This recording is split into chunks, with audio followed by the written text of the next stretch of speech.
All right, looks like we're live. Trying to pull something up real quick. There it is. Let's get that up here. So we're going to keep working on this Avernus map. Eventually, when we're finished this level we're doing, which we're going to experiment with a few things. Um, this map has a bathhouse on top. We need to figure out how to create this. Now, I think we're going to make the room bigger. I mean, this 10 by 15 room, I don't know that the assets will fit in there well. I think everything is going to need to be expanded just a little bit. And we're going to have to look at the descriptions. Like we kind of started working on building out this room to size, but I feel like we're going to need to make a few adjustments like we did with the tavern. Um, at this point, I wish we would have grown the dungeon a little bit. Like I said yesterday, the hallways in that dungeon are a little claustrophobic. Our look? What is our look? Is that even a word? So we're going to go ahead and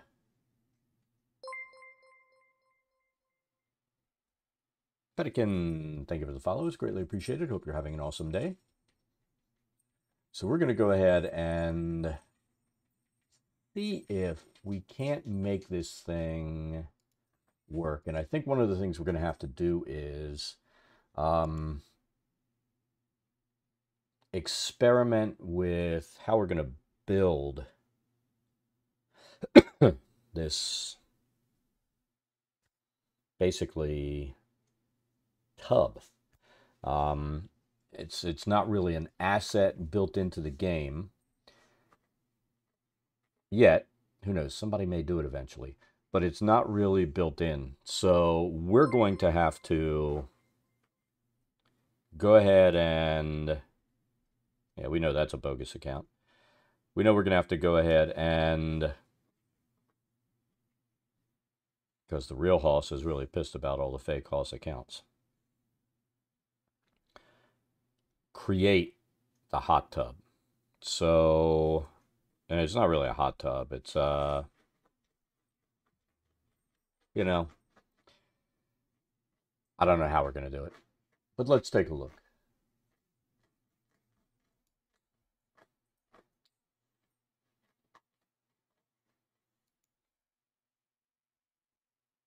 See, so Pelican, you followed and unfollowed immediately, and this Hoss account, same thing. So, to you. See, we can see these things. Doesn't bother me. You want to waste time during the day, go for it.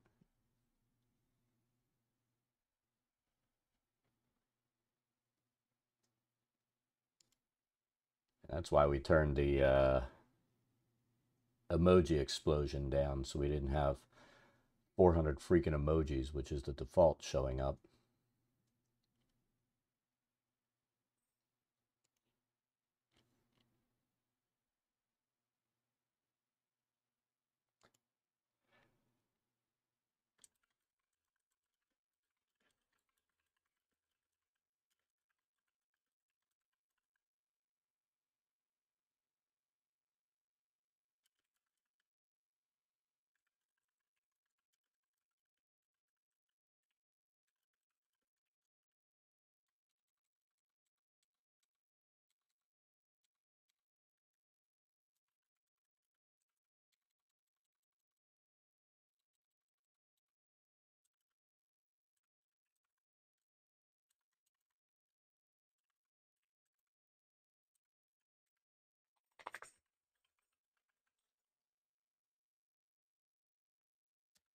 Let's do that. And we're good. Good as we're going to get, to be honest.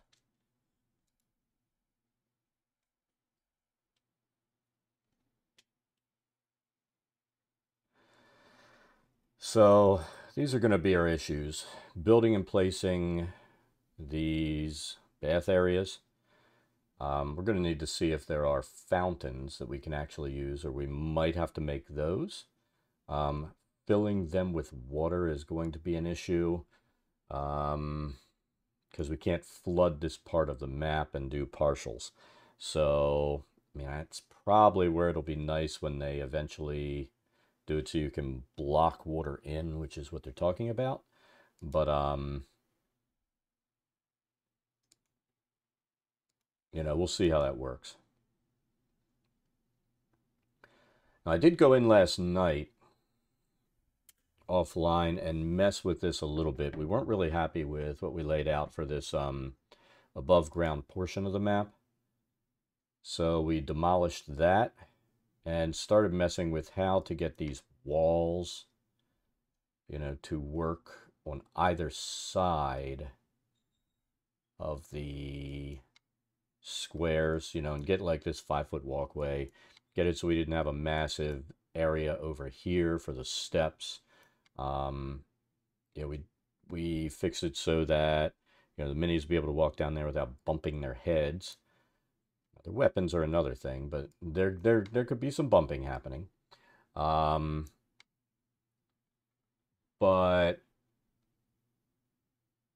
you know, like what we're gonna have to do here, there's gonna be, this is gonna be like the back wall.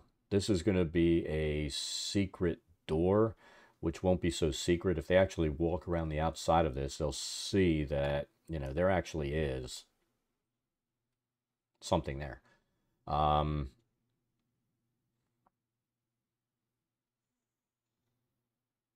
So we've got to figure out how we're going to place that so that it works right.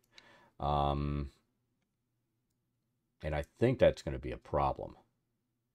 So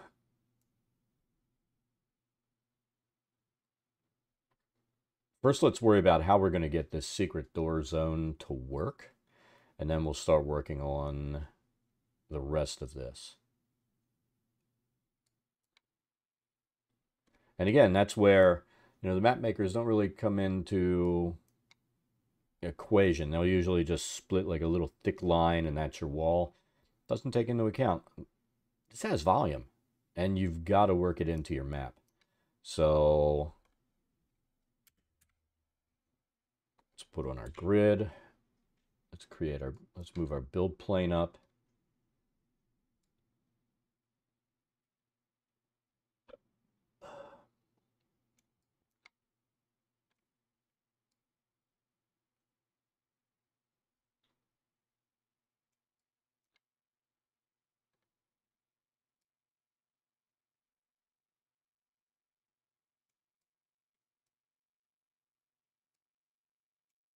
All right, that's our correct build plane. And we'll do what we can to not mess with that. So this will be our conundrum, is creating this so that it works. And I think what's going to end up happening is we'll probably have the wall going across here. Put the door there. Let's place our default secret door.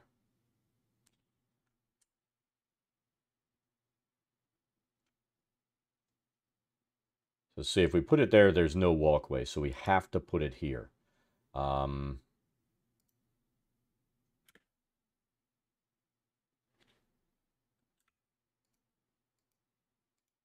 that opens in, we're good. So we're going to have to place the wall across here.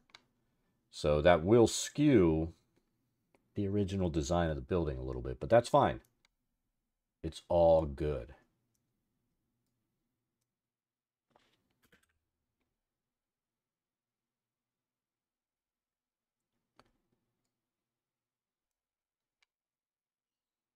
All right. And we went back and forth on these walls here as to what we were going to use.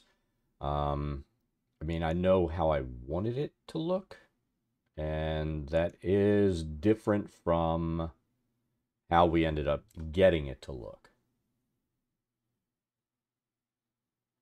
So this is our zone right here where that secret door is going to be.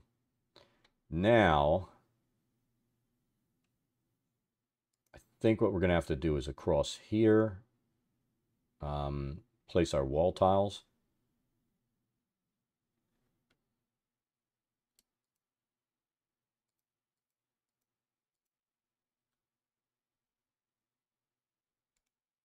I guess we can put this in here. Then we're going to need to do this.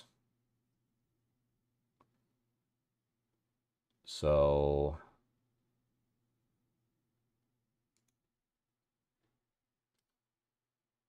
place that there.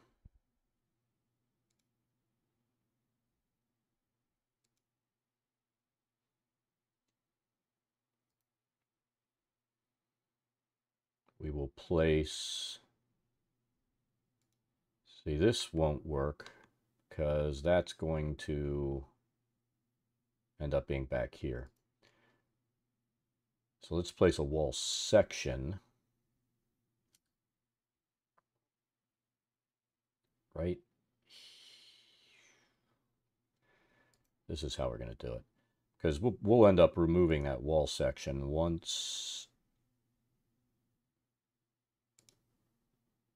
Bastard.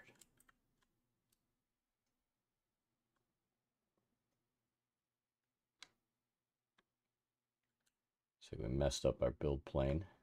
We like doing that. We're very good at it. So why won't this place on the side we want it to place? We need it to be right here. Right freaking here. See, it only places on one side. That's a problem. Is there... There we go. There we go. It was the facing portion.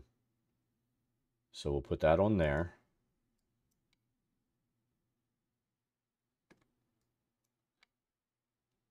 And then, you know, when they find this,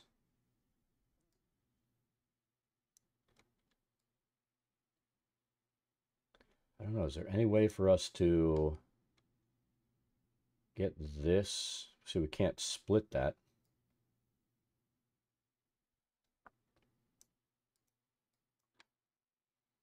So that's going to be a little bit problematic right there.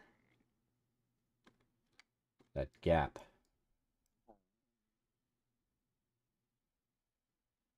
And I don't think we can get the wall to... Can we get it to do it?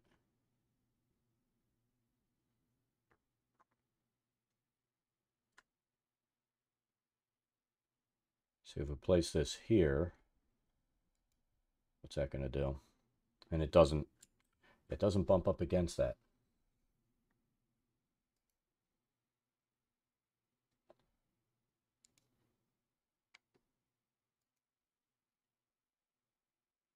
So I have a small problem here.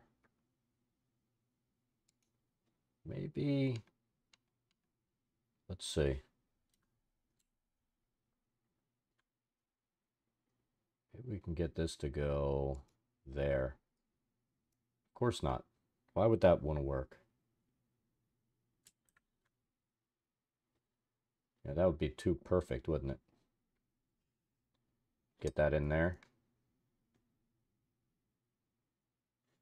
See, it forces to its, to where the square is. We can't just drop it. We can change the build plane, but we can't just drop it.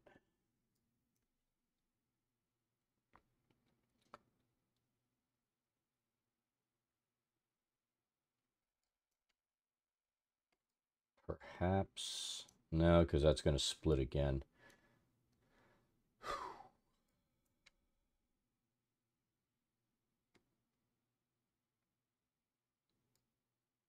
See, that is slightly problematic there, but we'll live with it.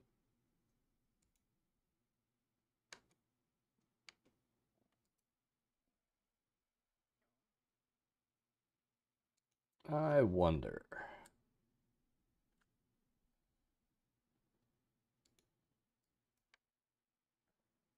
So yeah, we can take that piece up. See, and this is problematic here too.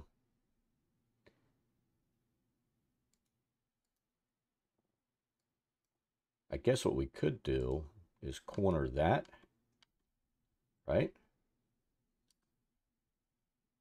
So, place a corner here, and that doesn't work. Mother puss bucket.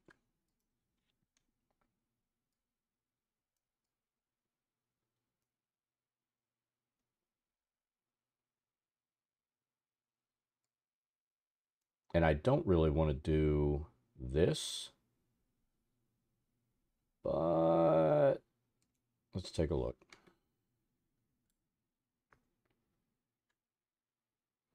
So if we do that, that'll make that line up. And that'll make that more like it's, an entryway. That closes that up.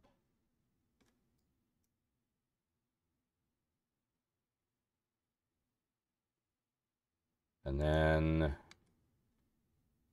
so one thing that would resolve all this is, little corner pieces.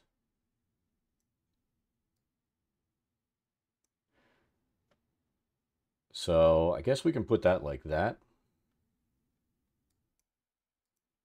And then that takes care of, we can get rid of this and put in our window tile. We know there's a window tile. I'm not enamored with this window tile.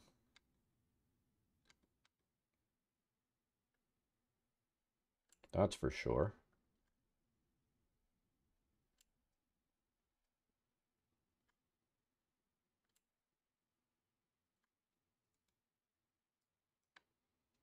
But that'll be our window tile.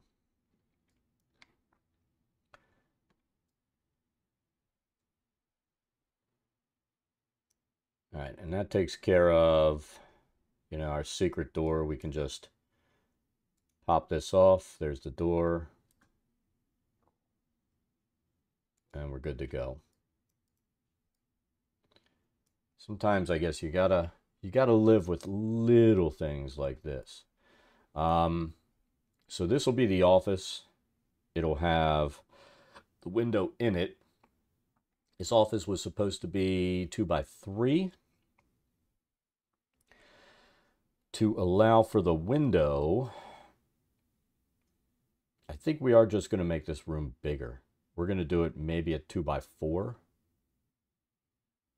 I think that sounds like a plan. Or 2.5x4, because we'll put the wall over here.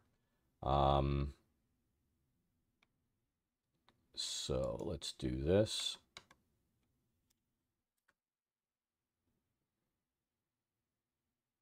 So the door is supposed to be 5 feet off the wall.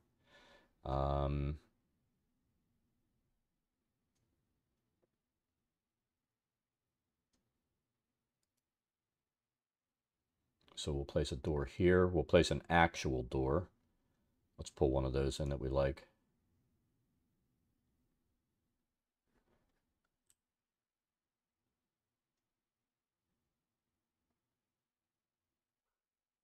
I kind of like these doors.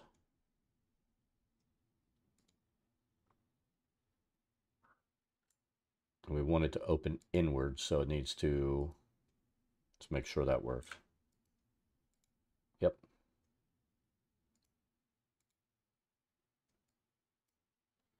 Remember, doors open inward, so if that's showing the arrow, that means outside, and that's what we're going to do.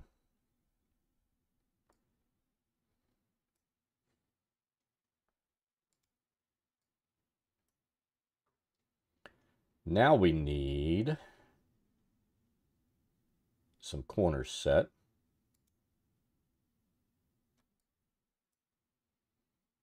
So if we're going to do our corners, like I said, we're going to See, that's going to go like that, which will be a problem.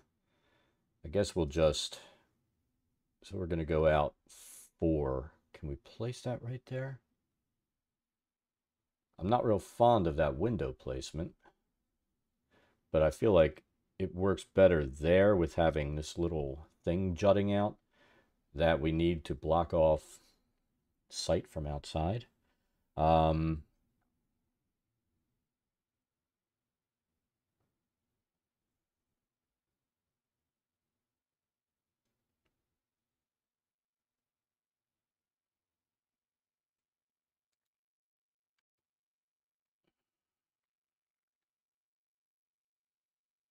So, I mean, we could go here, make it a little bit bigger.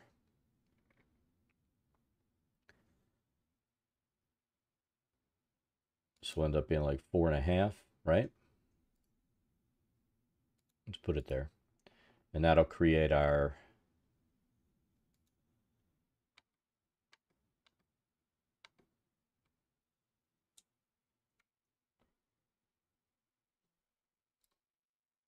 wall. So we'll put that there. Put up a corner right here.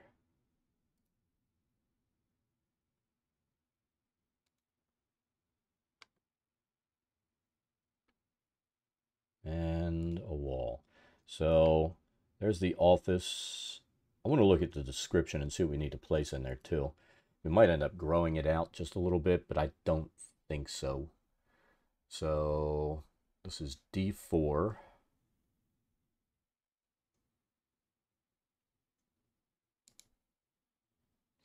Let's pull this up and take a look at the description of that room. I know I have it up on one of my windows. I just have to figure out which one. I have way too many windows open.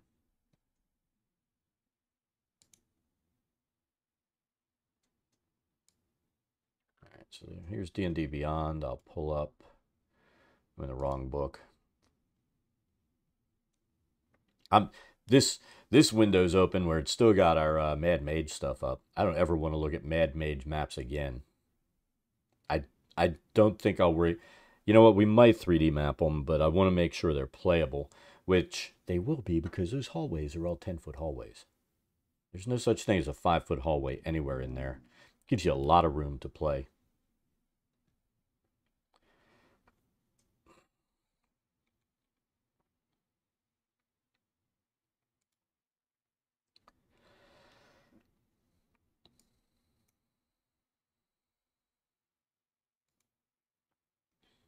Dungeon of the Dead 3. So we said this is what, D4. The North Massage Room. From midnight to dawn, a male human necromite of Merkul guards the room unless he's drawn the area D2 by sounds of battle. During the hours which bathhouse is open, a female human masseuse, just a neutral good commoner, works here. She knows the same information as Jabaz and behaves similarly. And so D3 and D4 are identical.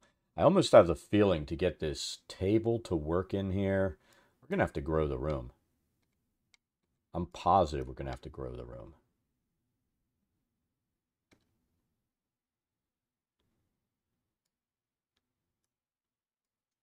You know, the rooms have to be playable. You've got to be able to walk in. There's going to be a table in the middle. This 2x4 room, let's look. We're going to throw a table down, right? Let's throw a table. And let's actually take a look at what we're looking at here. So, I mean, that's the size of a, you know, just a normal table. That would be what? A 10-foot table? Let's see. This is a little over 5 feet. Can we put this in here?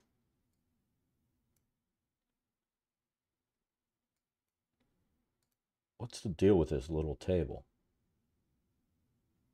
We're going to drop a couple of tables just to take a look. So table.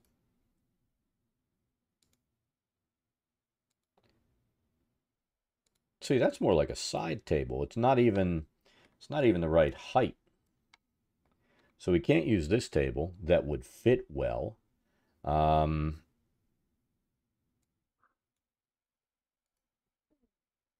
Is there a way to resize these things?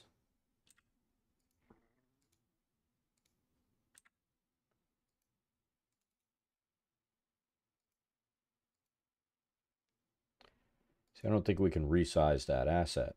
So, yeah, we can't use this. Let's delete it.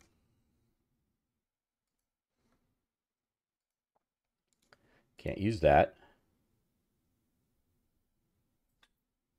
So we're probably going to have to use a big ass table. Or create something. So how long is this? See, that's a shelf. We can't use that. Are there planks in here?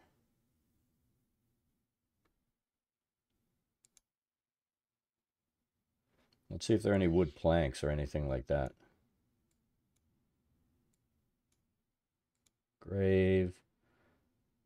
Farm.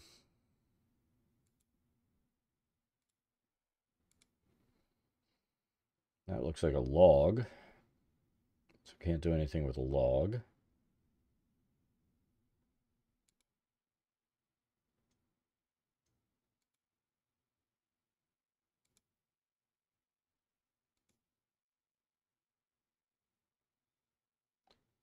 So, I mean, I kind of want to build the table.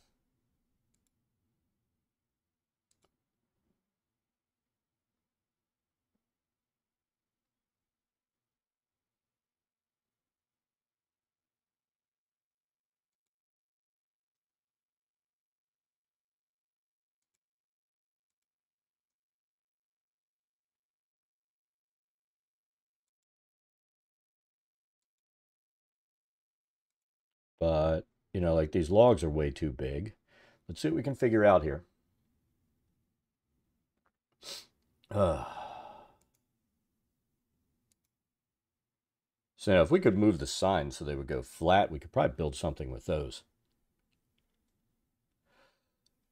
But I don't see a way to swivel them around.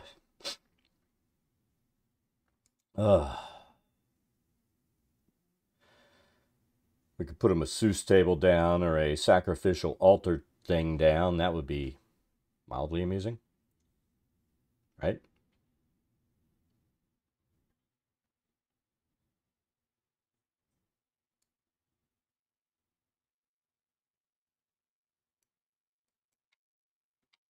I want to make sure this isn't going to interfere with any of these levels down here.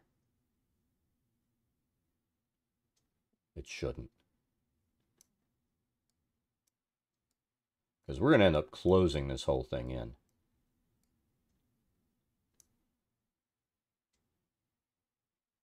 The guillotine masseuse table, we could do that.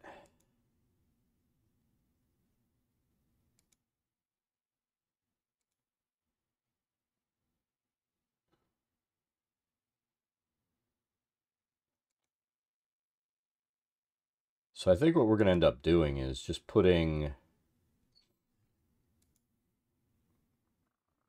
a table down.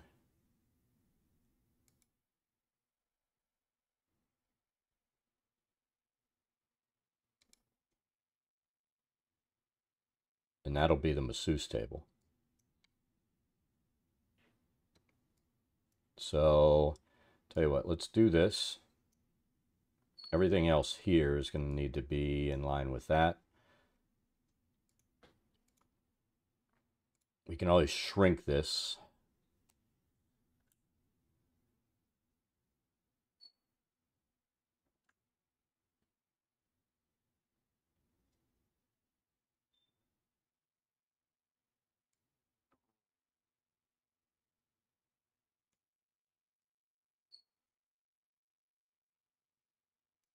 All right, so that'll take care of that. And then we're going to pull this out one. Same thing here. here, and here.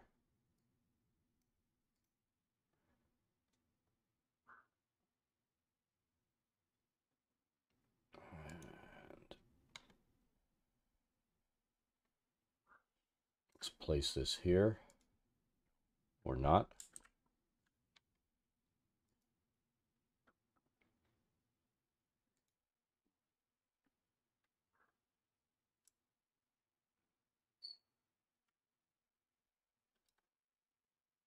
It should go right there, right?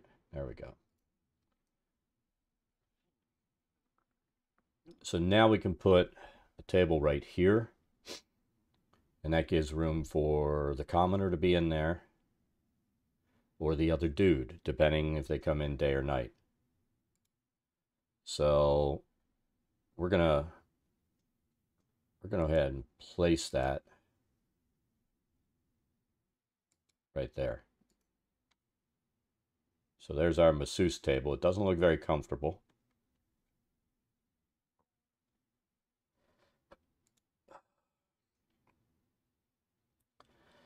Be nice if they had a bed.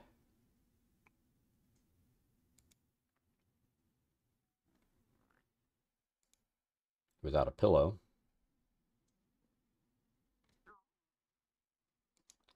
I guess what we could maybe do is, let's take a look.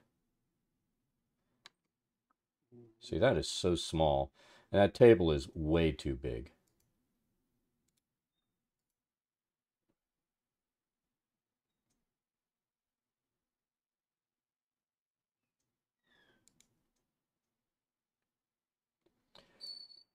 All right, this is what we're going to do. Let's go down to the bottom of this. Let's go way the hell off to the side. Let's see what we can do as far as building something out.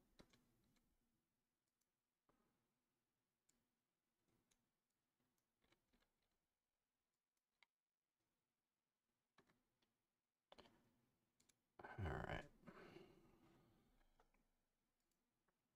So I think the first thing we'll do, let's place a table.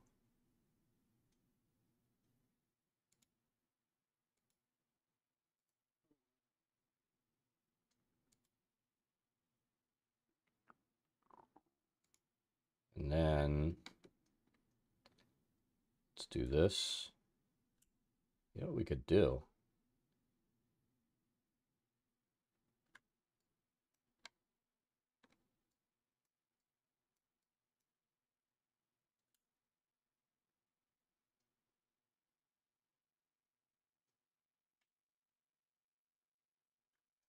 I wonder what would happen if we did this. It's going to create two pillows.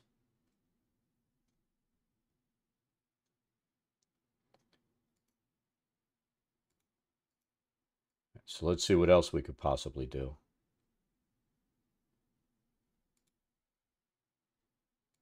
Ooh.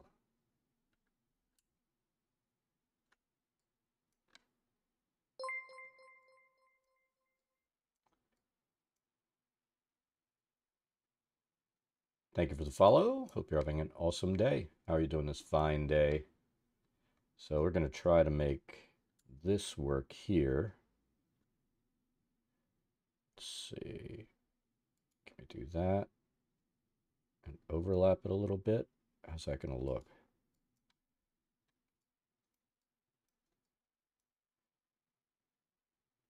That could maybe be a massage table, or what does this look like? So we could, like there, and there, and have like, is it multi-leveling on us?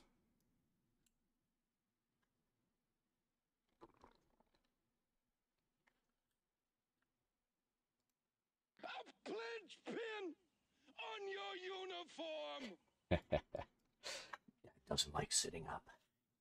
So I don't think that looks like a comfortable massage table there. So I think what we'll do is what we were looking at before. And let's place this on there.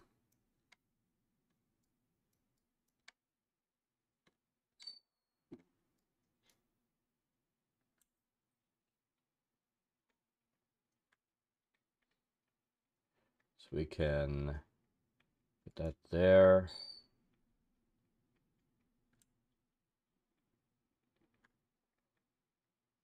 See, I think the issue is going to be, no matter what, those edges are going to be a little funky.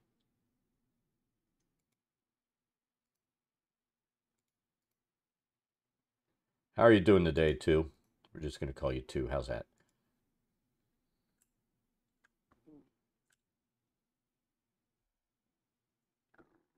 So let's see if this will cooperate. So we can go there. And see, that's messing with those cushions there, but does that center up?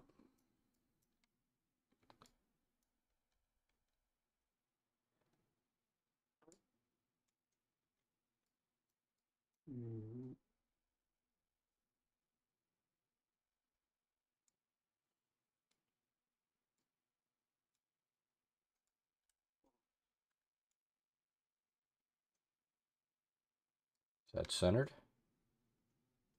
Semi-centered. So I think that'll be our little massage table. Shit, it's not centered. Well, at least this part needs to go there. Doesn't look like the most comfortable massage table on the planet, does it? What about...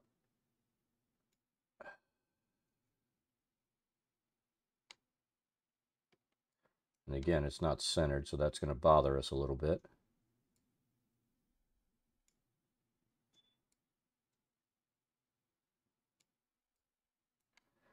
Now it's semi-centered. Let's see what we can do here.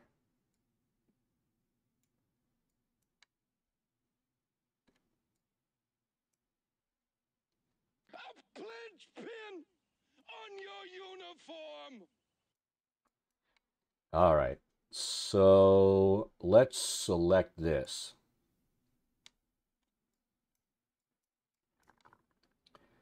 And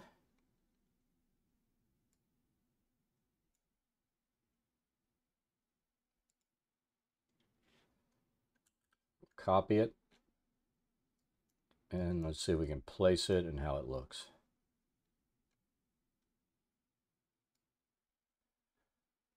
And I think the issue is still going to be, I think it's too short.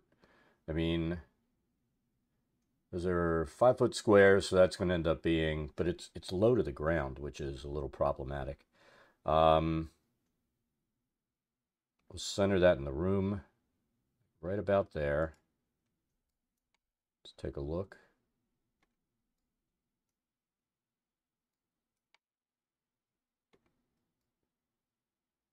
We are sitting up as much as we can. Let's undo that. There we go. We can place it this way.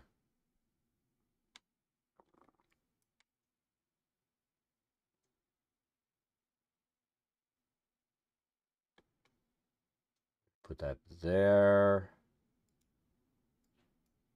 And then I want to we'll drop a miniature in here and see. Like I said, I think that's too short. I really do. So let's just put a human in here.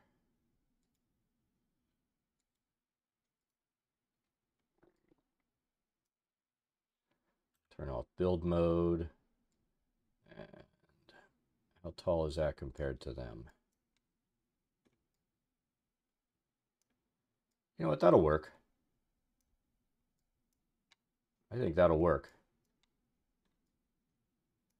So we just need to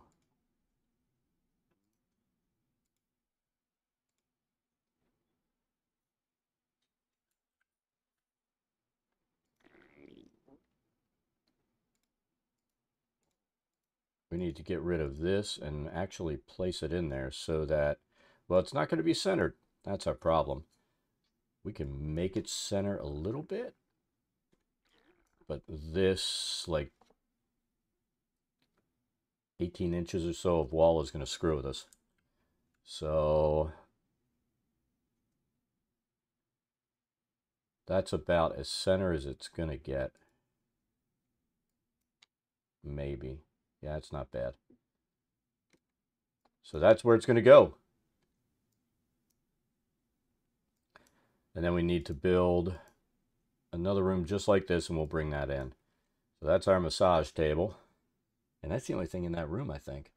I thought that was an office for some reason, but it's a masseuse room. A massage room.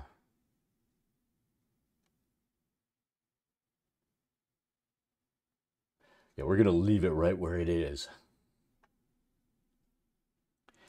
You know me, I'm uptight because it can't just fit in between the squares because of that little thing over there. I'm also uptight because, you know, we ended up having to, this is supposed to be a 2x6 room, and there's no way you can fit this in here and allow miniatures to come in and walk around. So we had to blow the room up.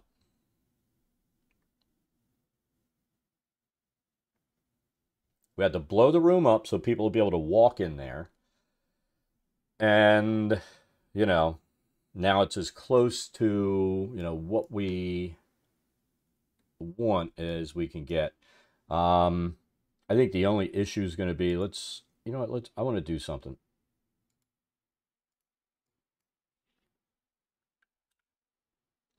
Let's take build mode off. I want to knock this guy down.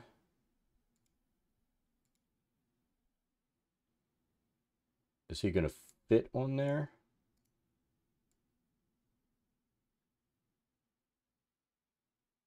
You know what? It is long enough for a person, isn't it? There we go. He's getting a massage. So that works. Let's see. Can we get it to work just right?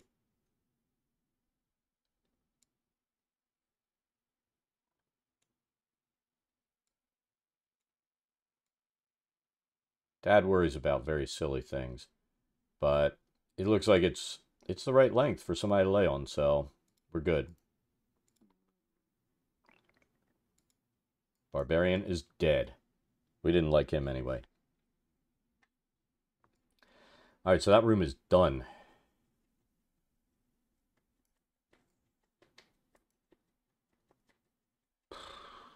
This is going to cause me mental anguish right here.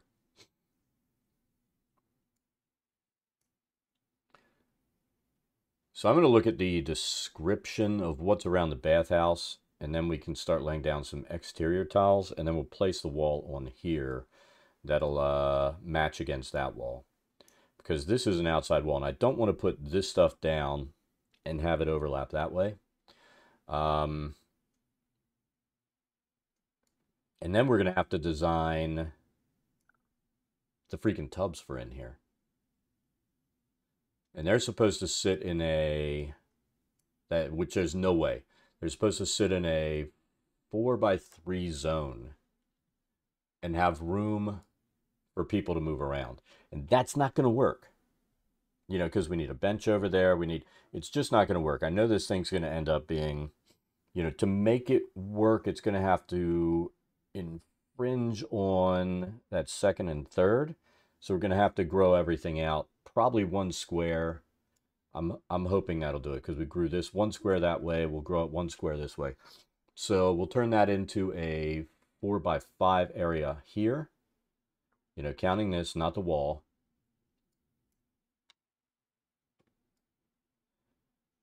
So right now it's a 4x3 because of that. We'll pop out a little bit more.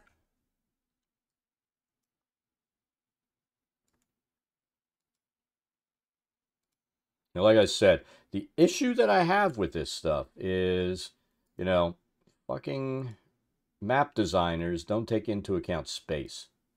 Space required for things like walls and everything else. I don't think they would pass the spatial relations test.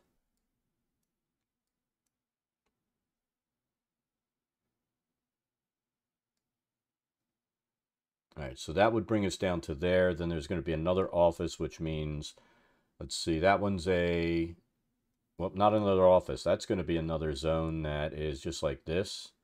And we turn that into what? 4x3. So let's lay that out and leave the wall zones down. I think this is how we're going to have to approach doing these maps. Is, you know, getting these things lined up and leaving space in between for walls. I think that is exactly how we're going to have to start working these maps out. And think about what's in there so that somebody can actually stand in the room. So this is where a wall is going to have to go. And we'll decide which side it's going to go on. But this is the actual playable area. And then this zone here, we made 5 long by 4 wide, so we need the same thing here. Another 5 long by 4 wide, and this is gonna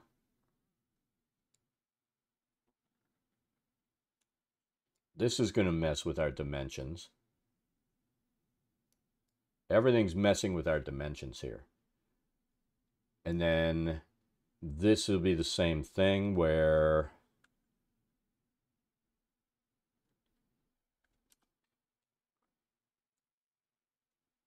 five long by 4 wide. That's the other tub zone.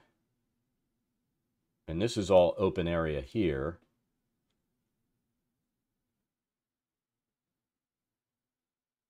Then we'll need the walls to come around outside here. So let's start walling this in the way that it looks.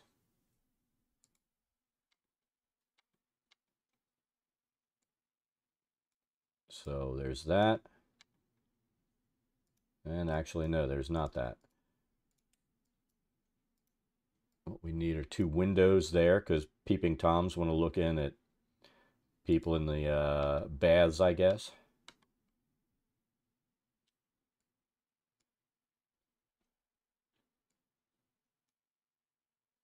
Come on, you bastard. So there's that. There's no window on the front. It'll be the same thing down here with window, window, right? Directly across from that. So that works. No window on the front.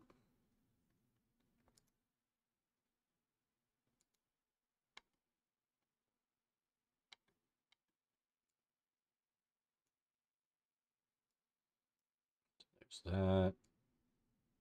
There's that.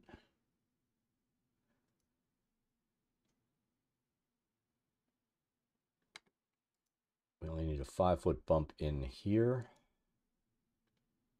So there and there. So this thing will be wide open when we're done.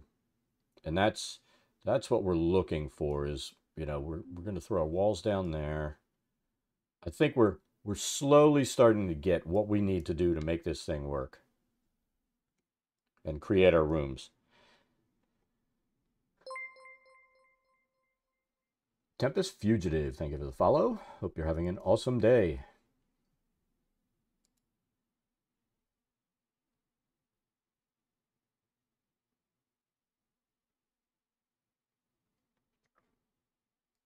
All right, so that'll get that ready to roll. We need a window over here. And I think, we're gonna put it mid because probably going to place a corner there. Yeah, we need a corner there.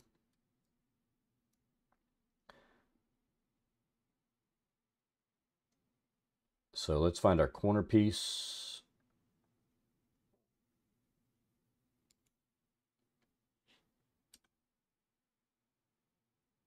So we have corner, single corner,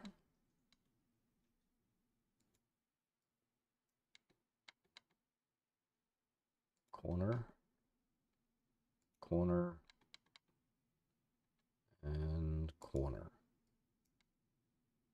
All right, then it'll need to...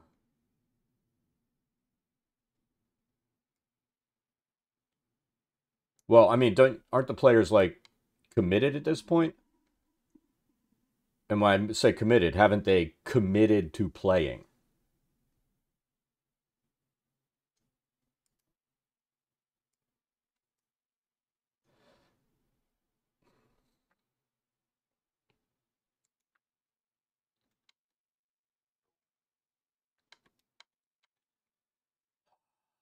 I hate that shit.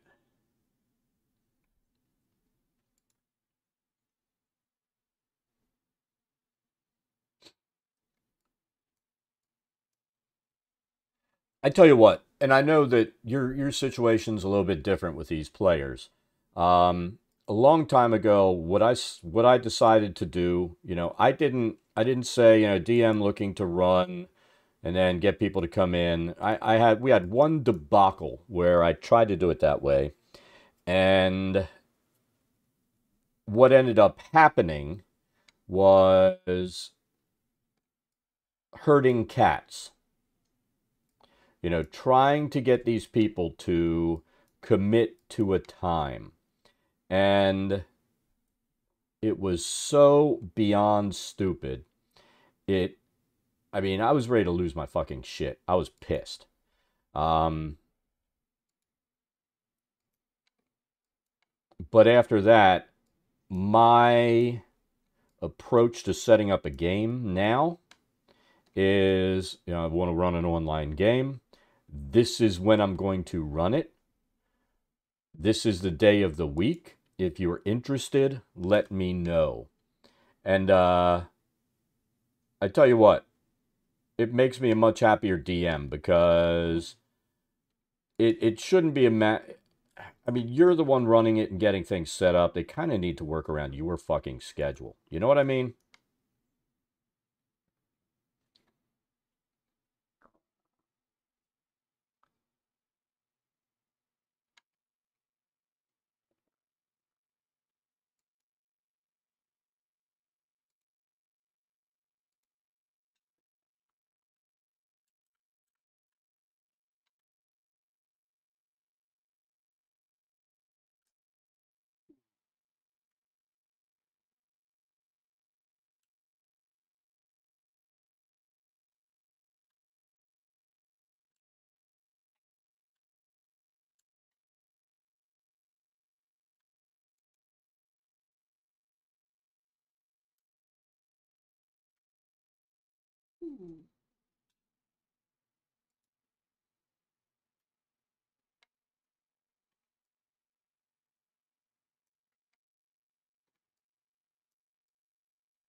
Man, I just can't place motherfucking walls.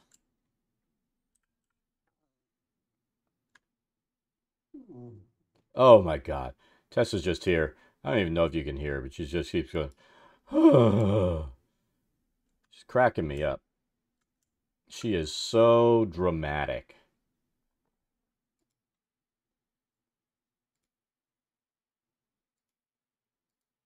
It's weird because you have to do that sometimes. There, that's squared off the room.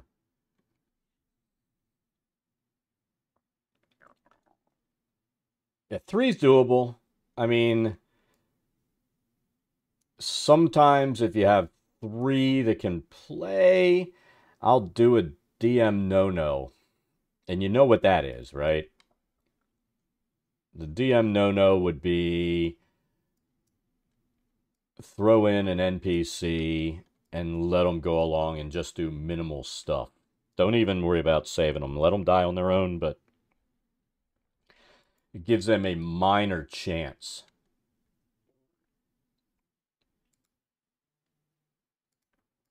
A minor chance of survival. Because I don't really like adjusting creatures and stuff in game, just because people didn't show up. I'll adjust if everybody's there and, the party's too powerful for the monsters, which is a large portion of the time. Um, but I don't adjust down if people aren't there. I'm not a real fan of that.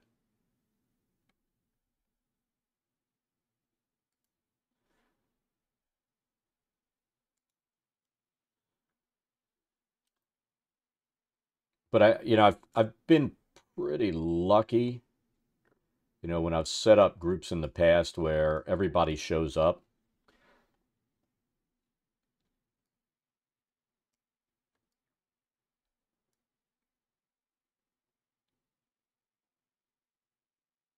And it's pretty sad when you consider it lucky that everybody fucking shows up.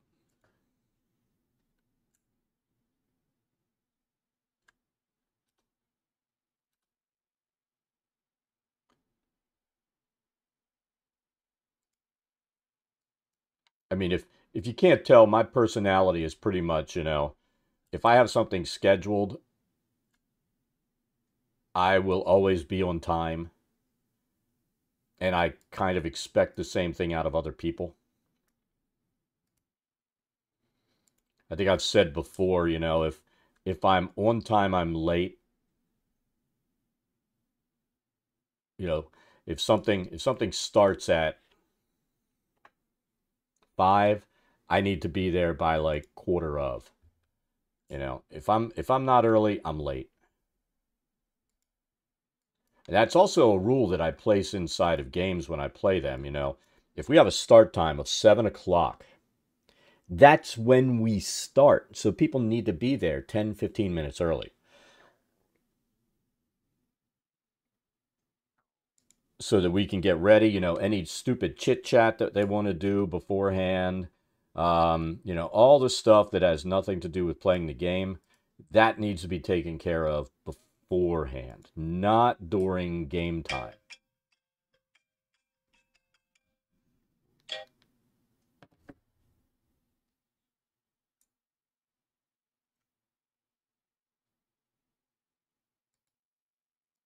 Nothing wrong with being social. Never anything wrong with being social. But there is something wrong with doing it when we're supposed to be playing. Put your fucking phone away. Unless somebody's calling to say someone is in the hospital dying. Um, you better not be on your fucking phone, texting or anything else, because I will toss your ass from the table.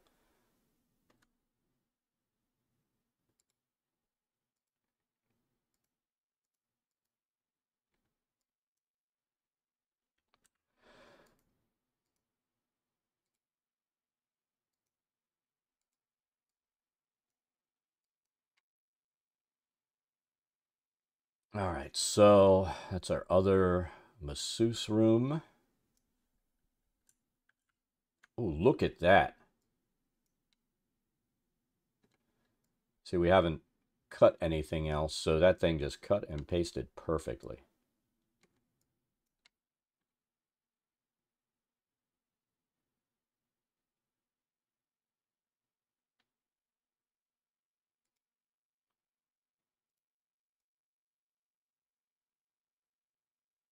I don't even care. We're going to leave it like that.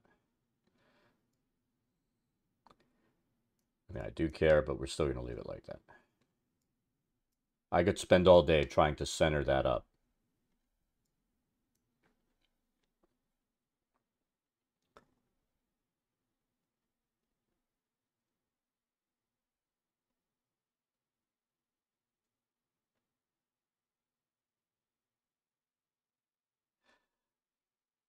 I mean, if you run in session 0, this is this is what I've always done because you've got new players, right?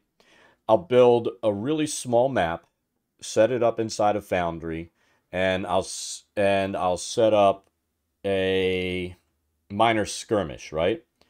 And it'll be their first time logging in and using Foundry. I'm pretty sure, right? So they'll create their characters. I import it from D&D Beyond, and then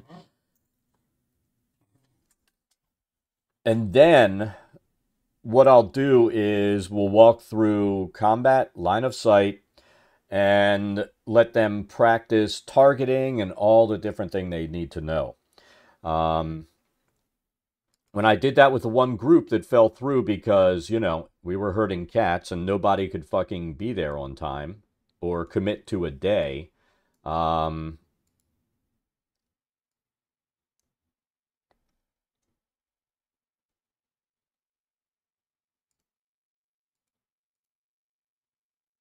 but it took them like 2 hours to build characters. And then we spent, I want to say about an hour, hour and a half with them asking questions about combat, stuff like that. And, it all worked. Um,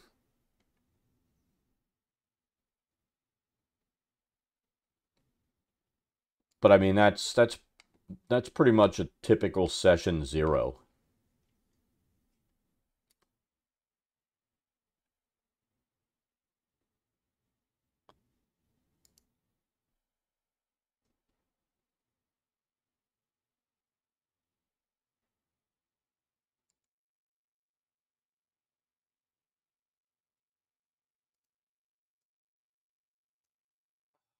How do I want to do this? So this is supposed to have, see, this is another design issue. It's supposed to have double doors coming in, but we're not going to have double doors. We're putting a single door there. Um,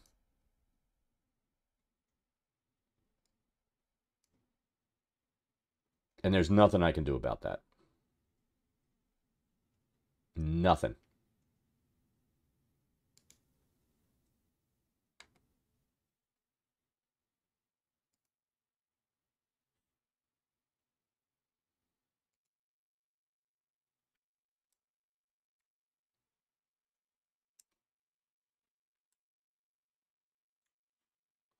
So we're going to go here and here. And then we'll go there and there. And we'll put a single door there.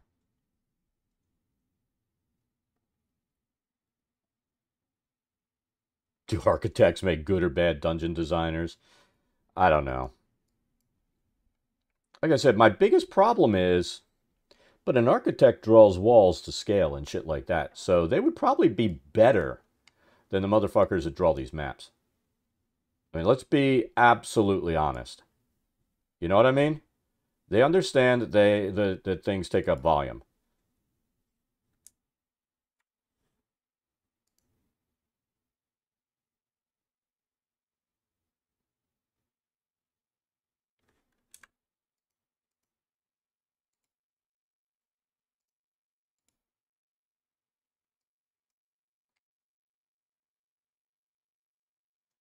All right, so that's got the entryway. And what we can do is place a sign here to say what the place is. How about that? Now we need to design the tubs. So let's go down here.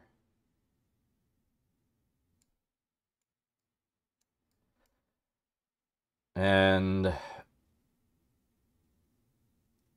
so those things are supposed to be 10 feet long, about 6 feet wide.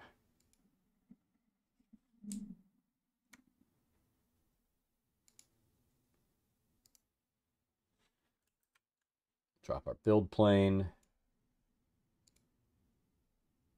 So that's 10 feet. And I think that's not going to be big enough. So let's go there. This is why hopefully the expanded zone that we put up there will work. Because we built these out to be what? 4 by 5. So we could put like in 3 by 3 areas somewhere here.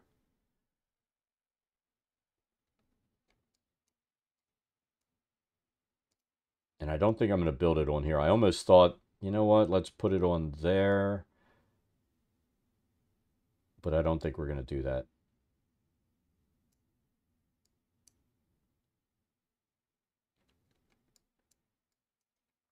Yeah. Well, I mean, this is supposed to be a bathhouse. So it's something people would use. It's just trying to get, and we don't have, here's the thing, we don't have assets that necessarily match what we need. So we're going to have to, like these tubs, we're going to have to create them. And I'm thinking we're going to do it from some type of stone.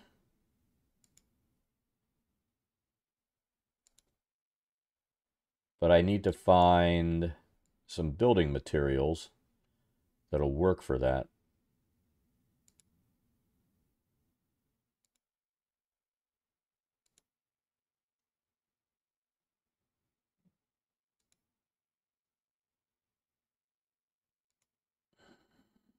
Make it out of bones. How about that?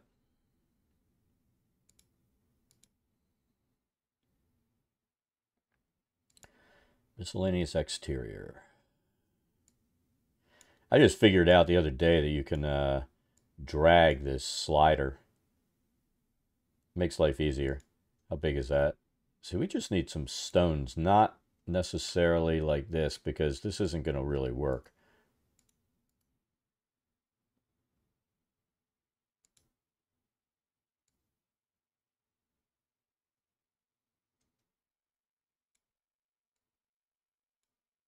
And we don't want to use, I mean, we could pile some of these things up and make it work.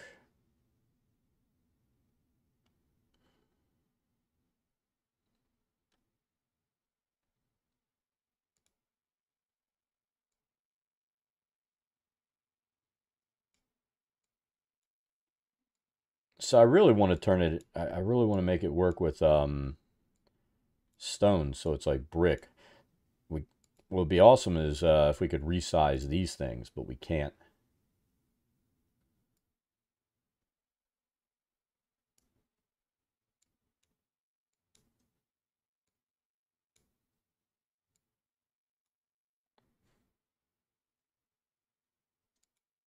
Cavern, nope.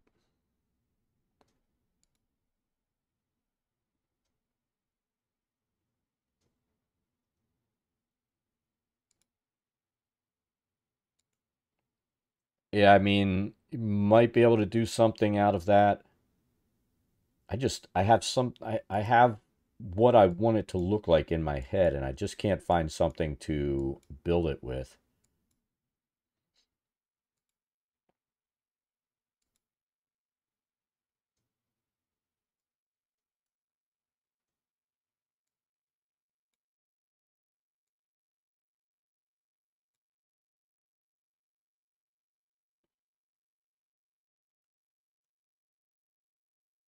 Um, to some extent, yes, but all right, so here's the issue that you're going to have. You can import a bunch of stuff. You have to mod it and then set stuff up and be able to pull it in. Now, every mod that you put on, in order for it to work when you're playing with other people, they have to have the same mods running. So they've got to run a modded game. Um, so that in and of itself is going to be a problem, especially if you have, and I'm going to use my Wednesday group as an example because they are, no, there's, oh, I set up a modded version to see how it would look, and it keeps giving this error down on the script screen off to the left that is endless. So I'm not going to run it because I don't like seeing that. Um, where is... Hold on a second. Yeah, it's like it uses R2 Modman, and I forget where the site is that I picked that up. Um, but yeah, that did not work exceedingly well when you keep getting a streaming error message.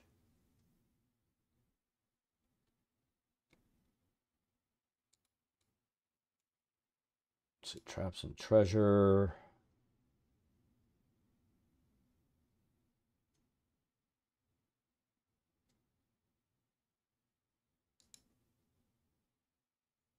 Yeah, it was like a really weird message too, and I'm like, you know what? That is not going to cut it. See, I mean, if we really wanted to, we could use dirt and build it up, but that's going to be too big too. Now, I guess the other thing that we could do is find something.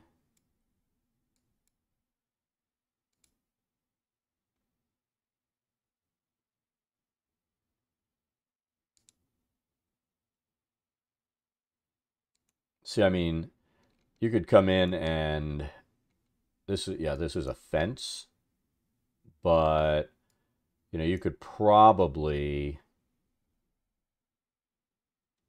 make something work using this if we had some shorter sections.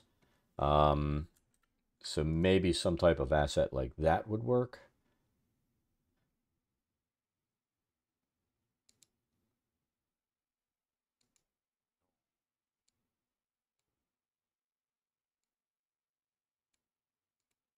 What is that?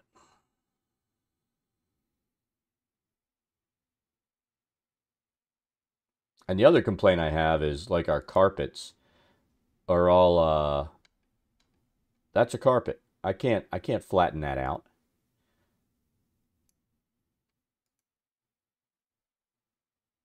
But it seems to me that I've seen that. No, you know what? I bet what I've seen is this, and then they've dropped it down into the floor to make it work.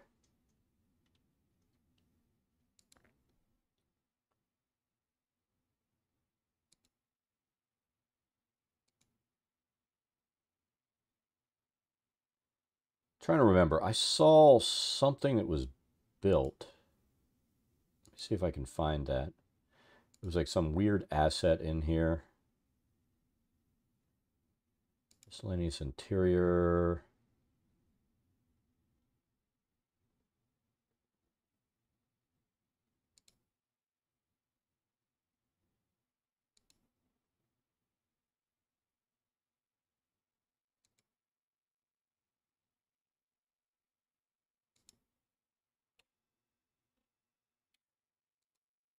Always makes me nervous when I hear that power supply run its test.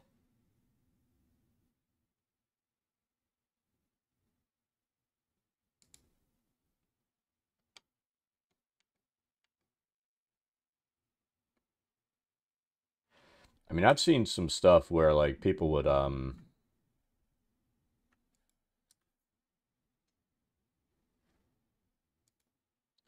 ring stuff together like this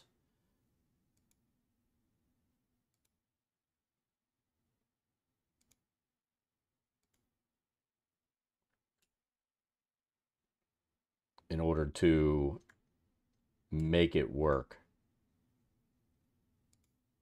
And it kind of makes an interesting pattern, but it's not really what I'm looking to do on this thing.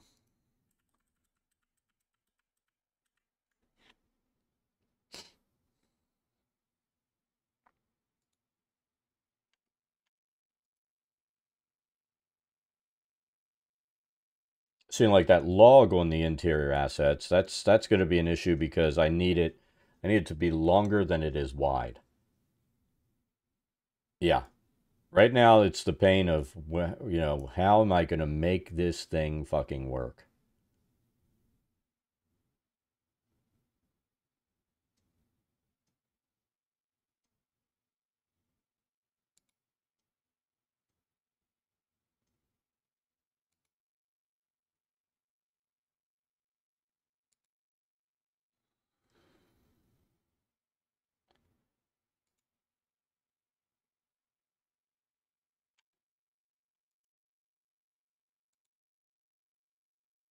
Like I said, what I need is like some scalable assets that are semi-square, and then we could just build this fucking thing right out.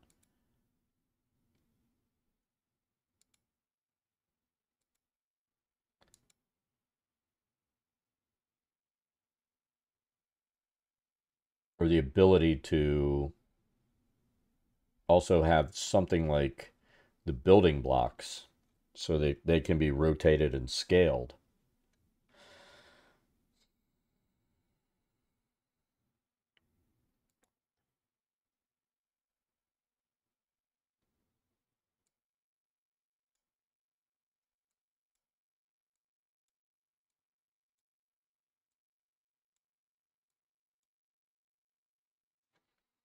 I'm curious. I'm gonna take a look at something.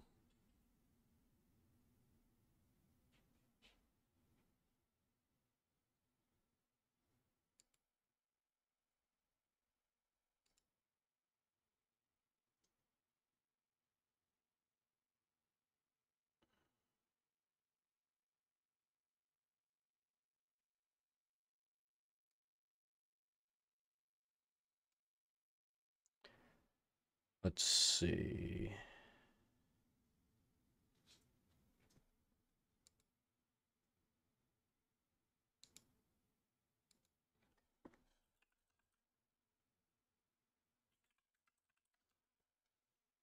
I'm gonna see if somebody's built this and maybe be able to get an idea to see how they put this together.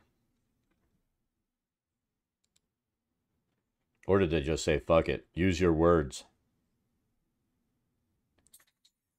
One of those things I like to say inside of Right,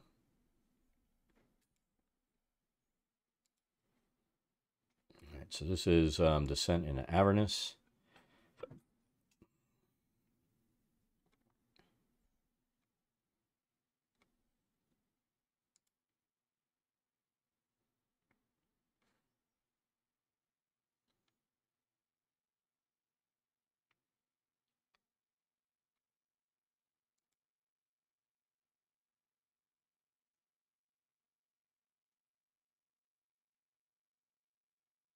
So somebody actually built the bathhouse.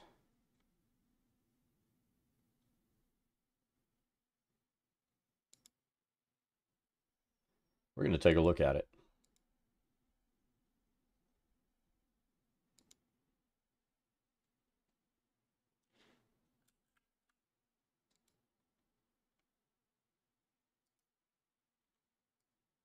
They had the same idea I did with the walls, it looks like.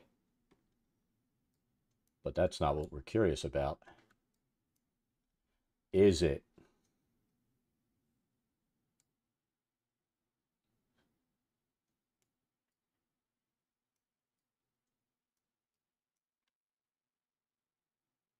Oh, that's kind of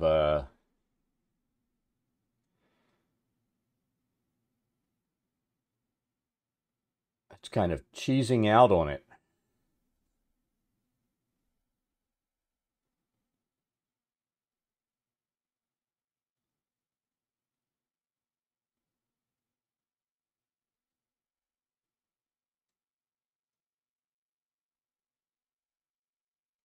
Yeah, let's take a look.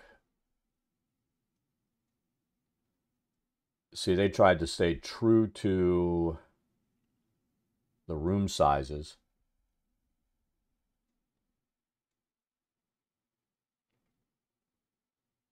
And that's why they ended up with these awkward sizes where it didn't match what it's supposed to be.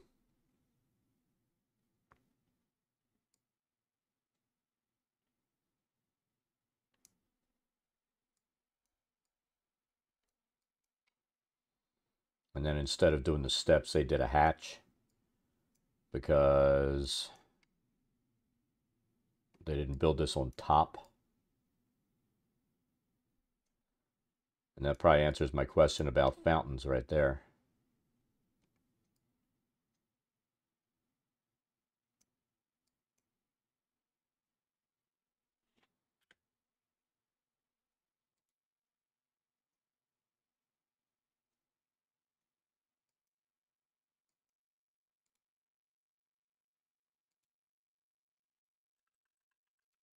All right, so that's how they did it.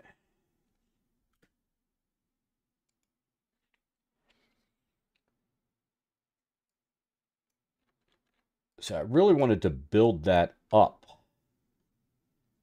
What I'm thinking, though, is we can kind of copy what they did and make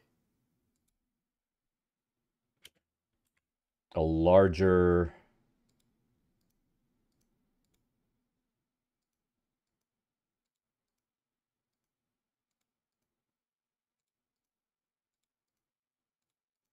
Oops.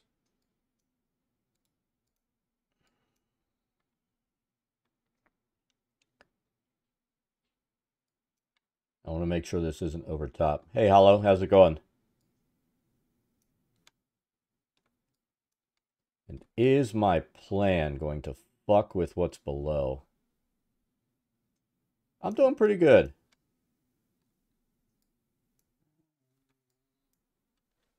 Right now, we're not happy with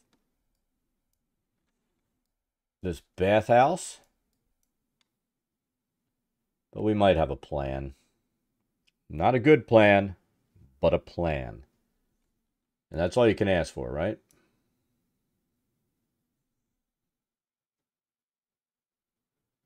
Pretty sure that is all you can ask for. So...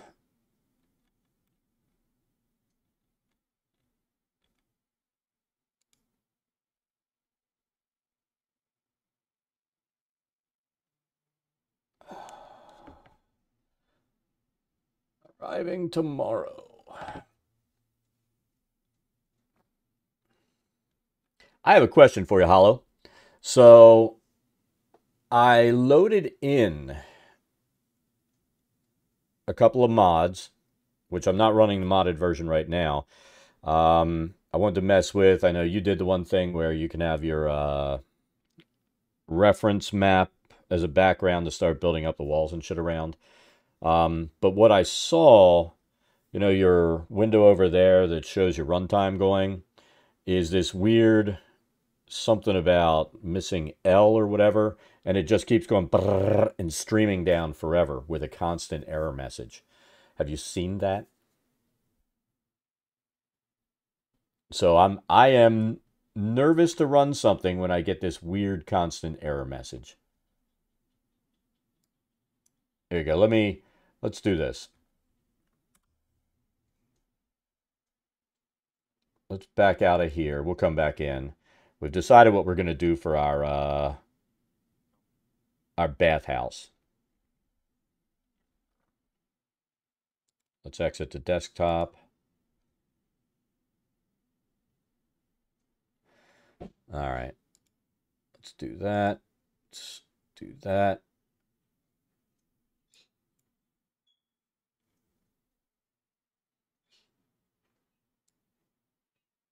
Come on, you bastard.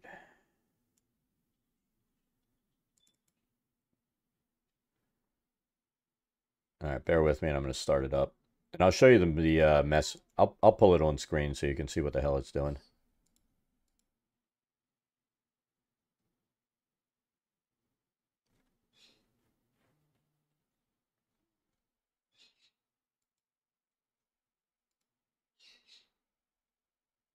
I'll enable that.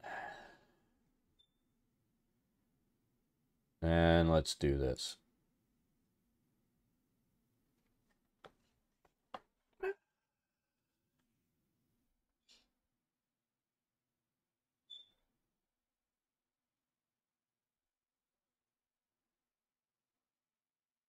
It's taking a minute to load.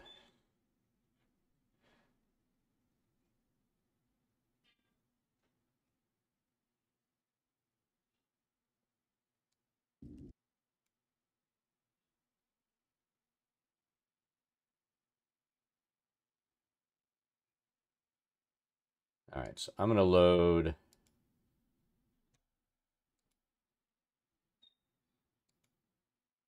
Not the one I'm working on.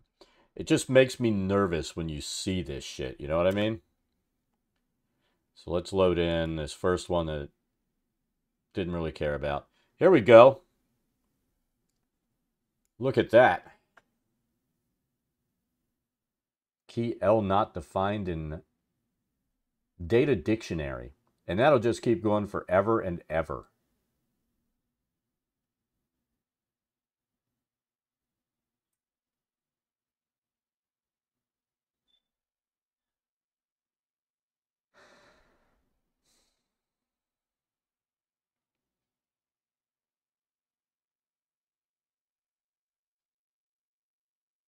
So,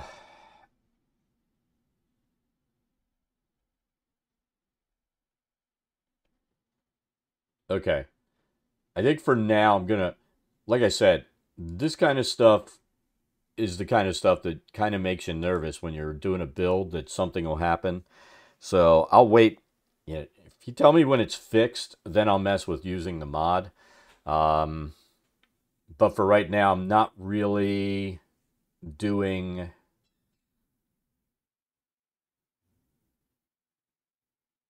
Where is that? Anything that What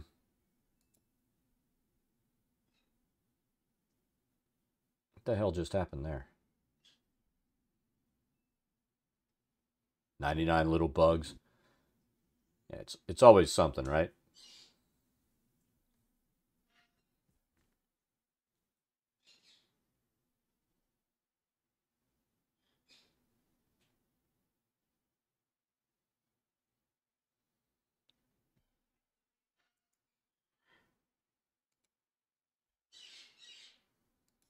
Yeah, I mean, I haven't coded in forever. Wait, hold on. I'm gonna let her out because she's crazy. Mama's home. Everybody go. Do what you're gonna do. The boys are out of the room too. Jesus Christ.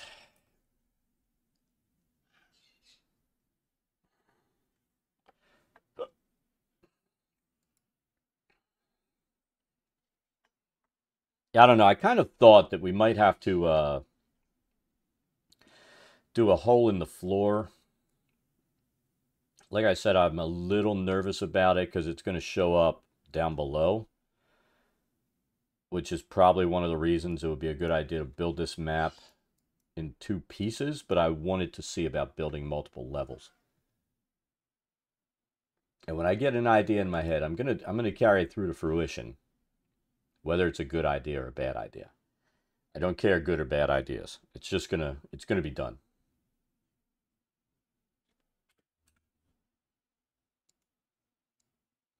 But I feel like this is probably, the only way we can make this work. I was hoping we could build something, but no, that's not a thing as far as I see right now. So let's do this. Yeah, man, Tessa's crazy. She will damage your eardrums.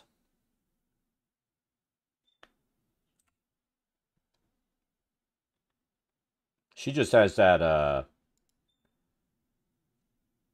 horrible, whiny, yelpy bark.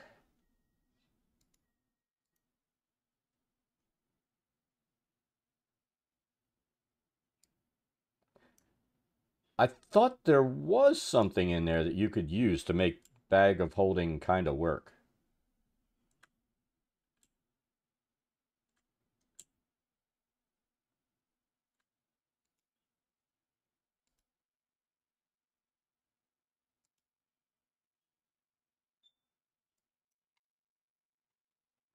Yeah, that's pretty much the definition of most of the modules in there. Kind of clunky. You know what I mean?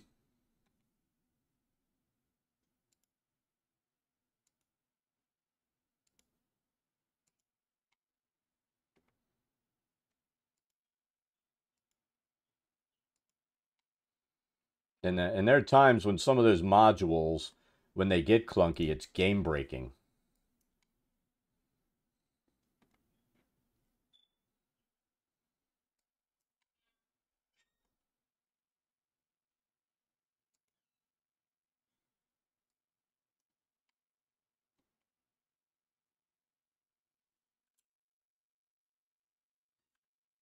That would have been nice, but that's not going to work.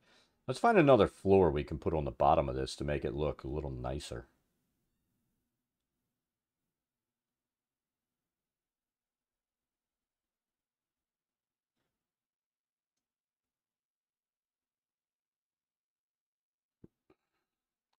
Yeah, and then I don't want to do that much work.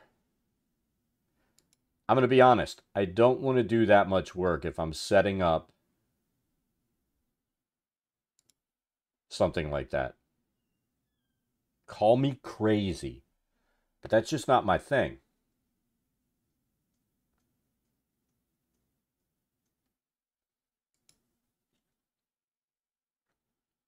I generally ignore coin weight. I don't have it do weight for coins. Everything else, all the other equipment, I let it calculate in. Um, and here's the thing. I will oftentimes go on the assumption that my party converts their gold to gems. And that's always been my suggestion to them. Convert your gold to gems and then life is easy. Otherwise, you're going to be fucked. And so I let them do that so that we don't have to worry about coins. Yeah.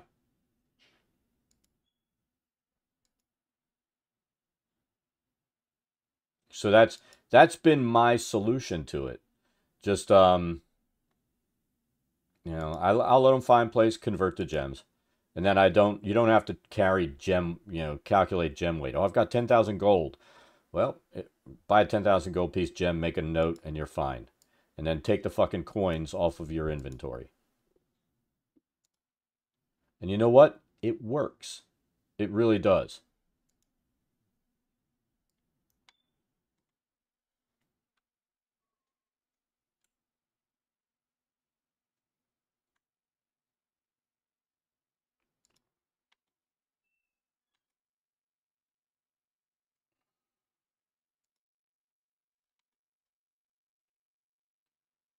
I mean, that's one of the things that, as a DM, I try to be nice about with them so that they're not always encumbered. But my group loves to carry too much shit, and they do oftentimes end up being encumbered. That's going to be our bath. Well, it's a matter of finding a bag of holding. If you're doing, I mean, if you're doing a pre-made adventure, the issue is always going to be that, yeah, I mean, the bag of holding is their solution, but they got to find one. And they're just not thrown in there. That's always a problem. They are, but you have to find them. And, like we're running um, Dungeon of the Mad Mage. Magic items are far and few between. I do not give them the opportunity to go in and out of the dungeon. So that means that what they find that's written into there is what they find. And the game's really not even meant, the way that 5e is written now, I mean, it's not really meant to give them the opportunity to run around and grab magic items whenever they're in the city. It isn't Pathfinder. So, it's a game where magic is used in the world, but magic items aren't common to be found. You can't just go and buy them. And that's the way that I play the game because it was always kind of annoying, in a game like Pathfinder where you could just go and buy whatever the fuck you wanted.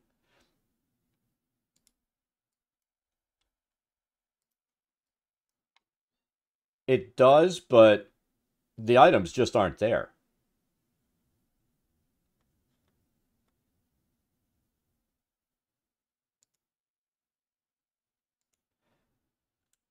So if the items aren't there, there's not a lot. I mean, as DM, yeah, you can do something about it, but I choose not to. The only thing that I'll make available on a regular basis for my players, if they go to a shop and they're like, do they have healing potions? I'll roll to see how many they have, and I'll let them buy some healing potions. Um, Other than that, yeah, they're not going to find a bunch of stuff. I'm just not a fan of throwing magic items at characters. Oh, can I buy this plus weapon or whatever? No, you can't.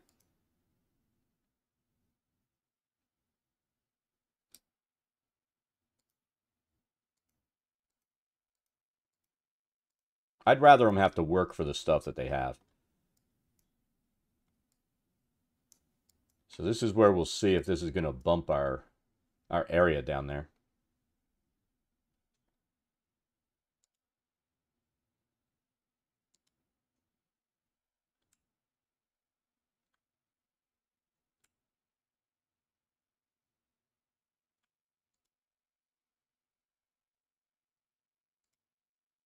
And I feel like this is a personal opinion. It's not a good DM decision to just throw magic items at characters.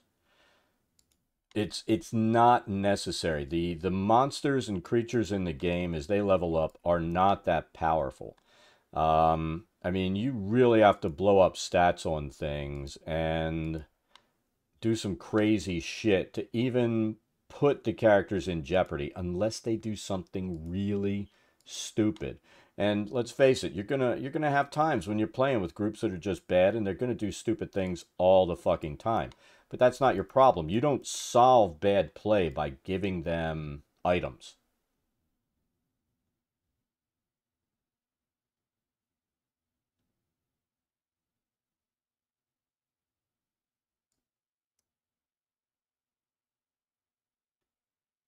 Well, that's just it. I mean, they've run in the rooms where there are, flying swords and stuff like that that go in, and when you destroy them, the magic's gone. So it just depends.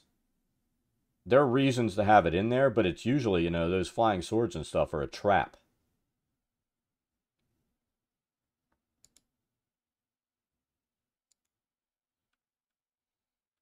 It's not it's not an item that is just floating around that they're going to have.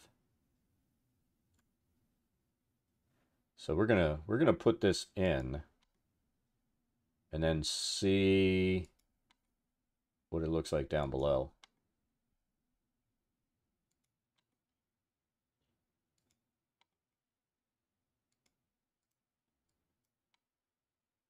Did that screw with our building?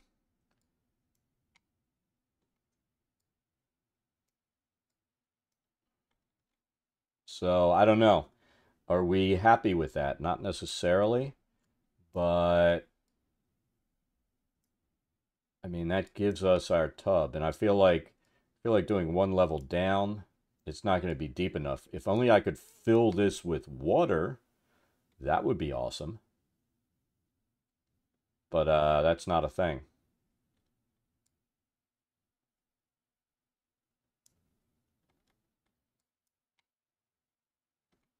I mean, every DM's gonna got to run the game, their own game, the way they want to run it.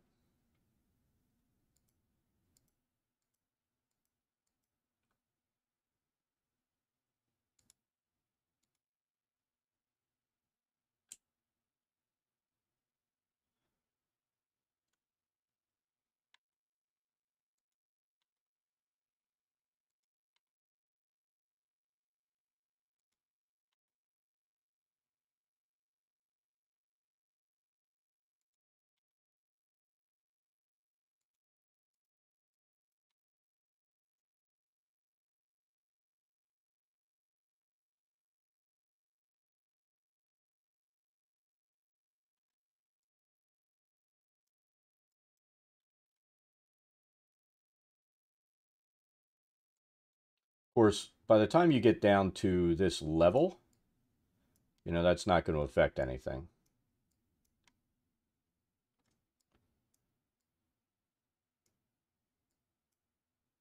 Big thing with this build was getting it to where, you know, this was flooded to the level it needs to be, and everything else that's dry, where you've got the steps going up and down. I wanted that water to work properly. And yeah, the places that are supposed to be flooded are flooded, and the places that aren't are not. So, you know, that gets us where we need to be right there.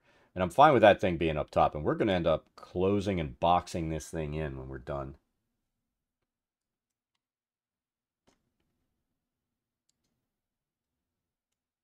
But that was the thing with this build, was getting it to where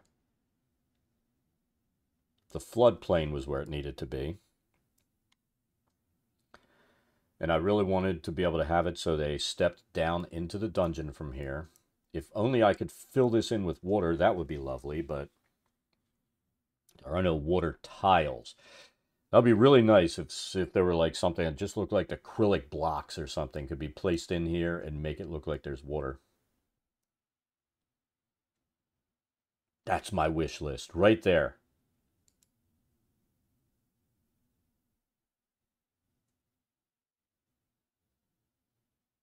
I still would like to have a little something there. Ooh, you know what would make it look nice? Hold on. Instead of making everybody have to jump in and out, let's build this for old men.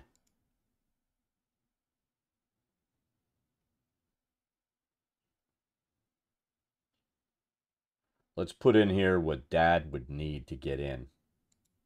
And you know what we're talking about.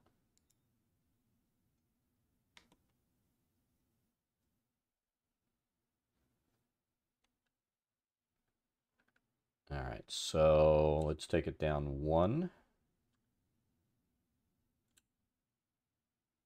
Like that. To there.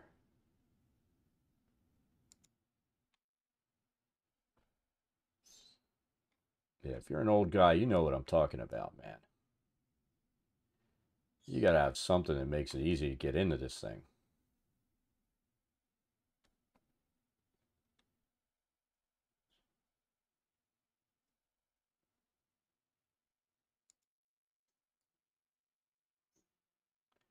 In fact, we'll take one of those steps out. We'll just have a single step going in.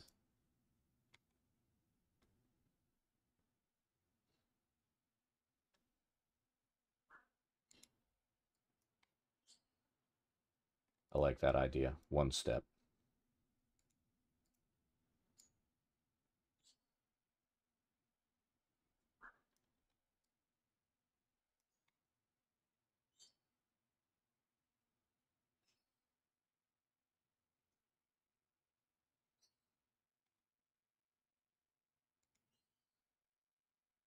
We want to keep this consistent too.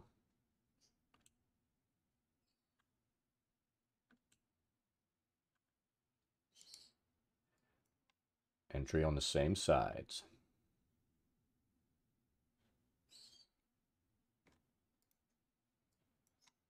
All right, so that takes care of the baths. I'll be excited about the volumetric water. Be able to just throw some water in here and make it work.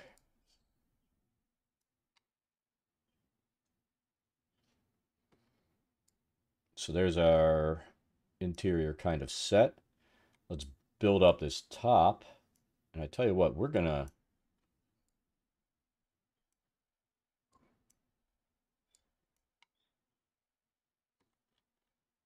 finish building out this top with all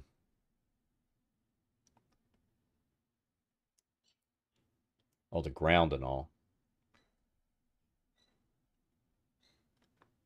So how do we want to do this?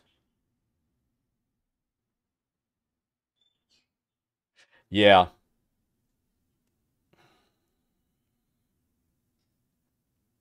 I had to move it. You thought it was dead pixel. I had to move it the other day.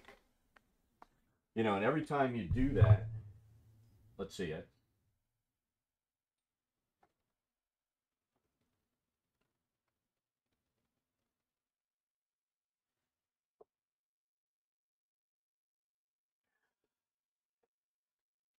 Oh, it bothers me.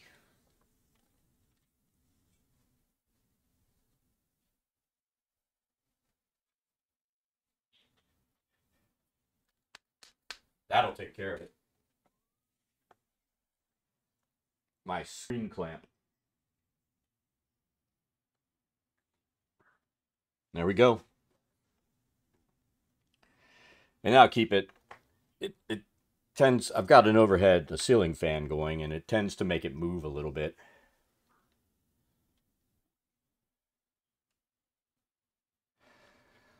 All right, so this outside of the bathhouse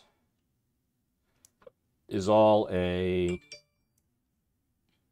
garden area.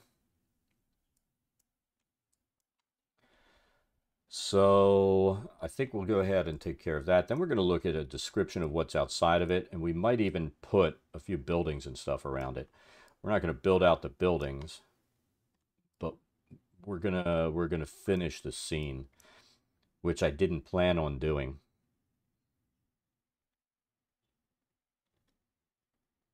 So nature, grass. There's going to be a pathway and stuff around here, but let's get our build plane where it needs to be. Grid.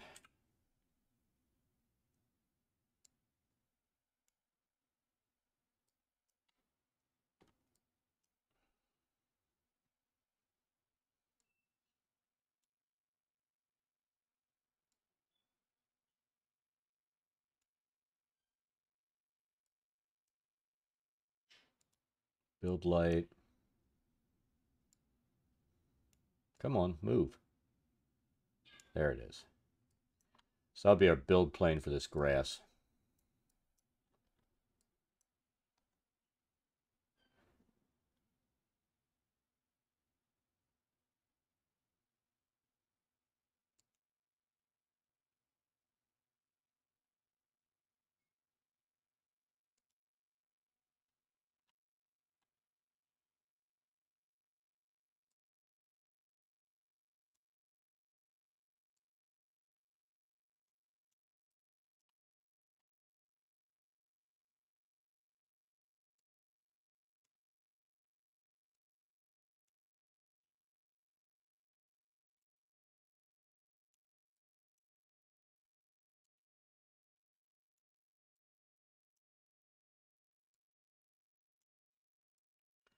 And let's be honest, this was kind of my intent the whole time, was to have this as an enclosed thing with an underground dungeon. It may work, it may not. I want to try to make it so it's playable.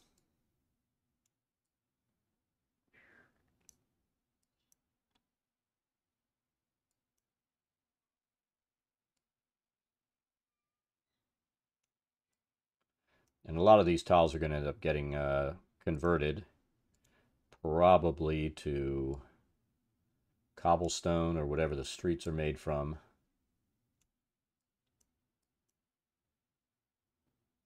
But, you know, we need to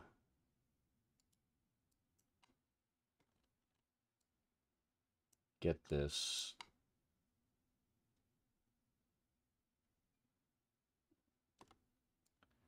So we're going to have to bring that out down there a little bit. Let's do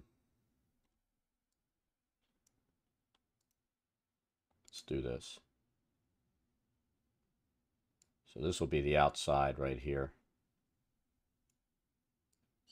And then this bottom section is going to need to come out like that as well.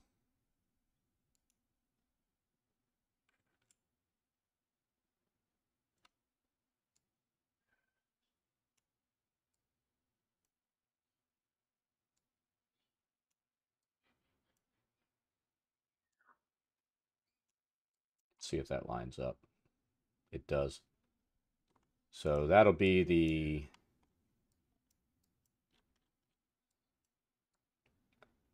enclosed section right there. Let's finish this. And like I said, I know we'll end up deleting some of these tiles.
This definitely ended up being a much bigger map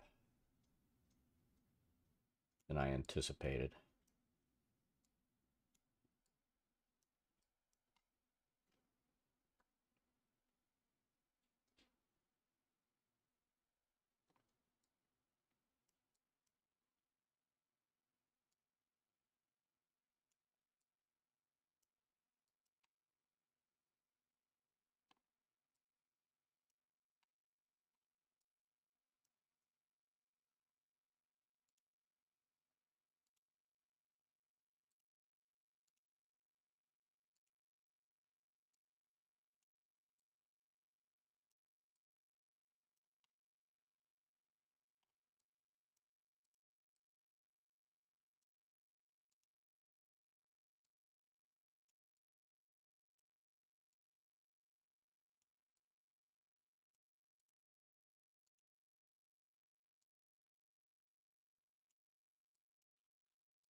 All right, so that gives us total enclosure, right?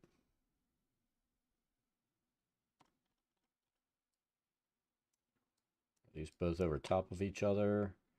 Let's back up a little bit.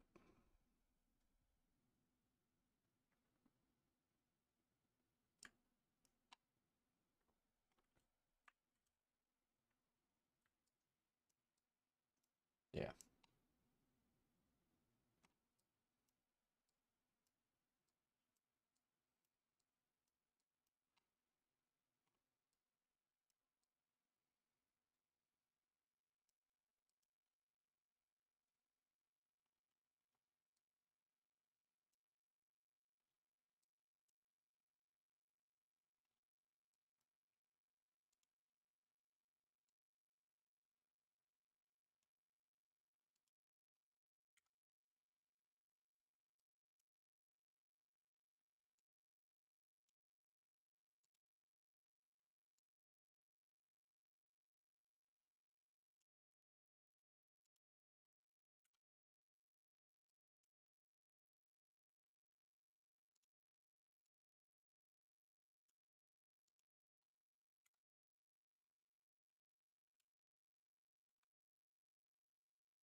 We'll worry about that later. Let's get the fence line on the outside. Now, do we want it? I think we just want it to be consistent with the walls.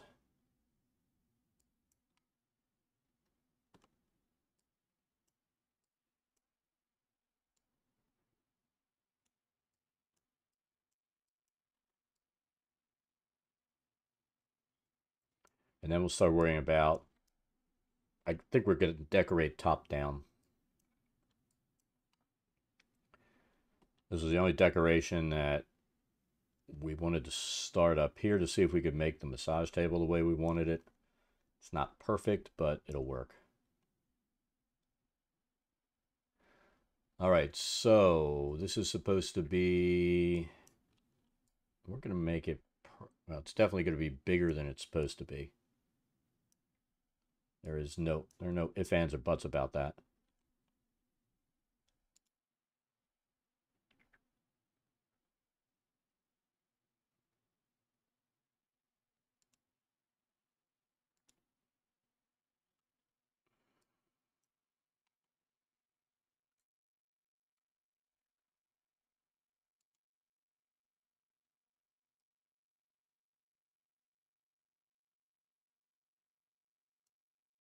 So it's supposed to be 15 feet across. These are 10-foot squares.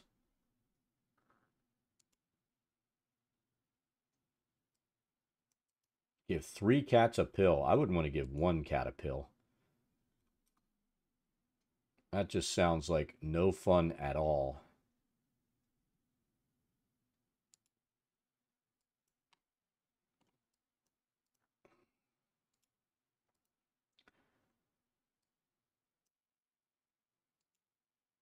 Yeah, cats have that earned reputation of being a jackass.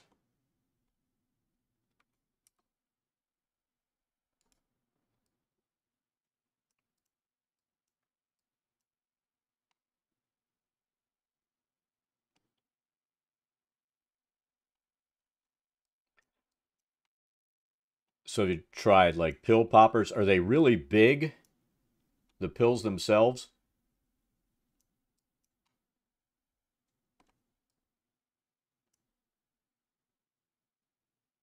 Or are they reasonable size?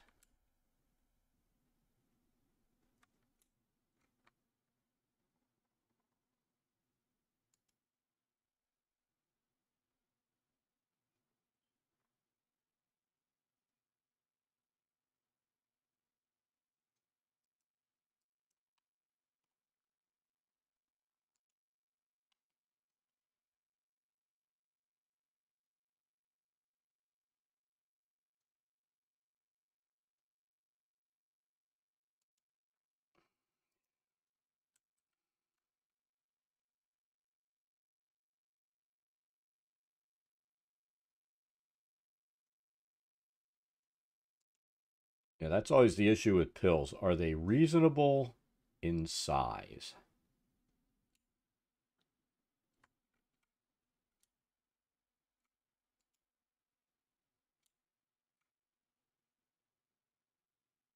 Because if they're not,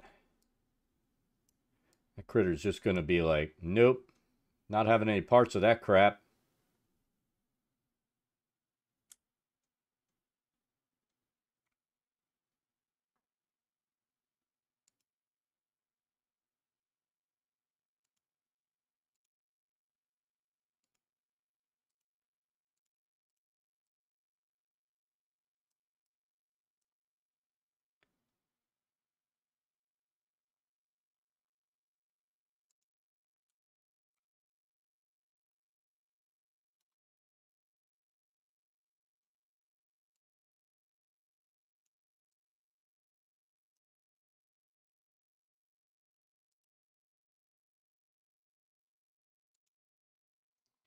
I mean, we had pills that were like reasonable in size for our dogs, and oh my God, our Basenji,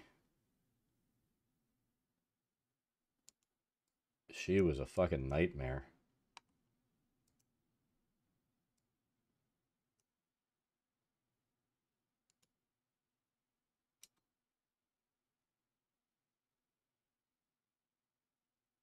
She was determined to do what she wanted to do, and I think the worst part of it was, you know, it was the which meat are you going to be willing to take? Every day was the which meat challenge. That's pretty much it.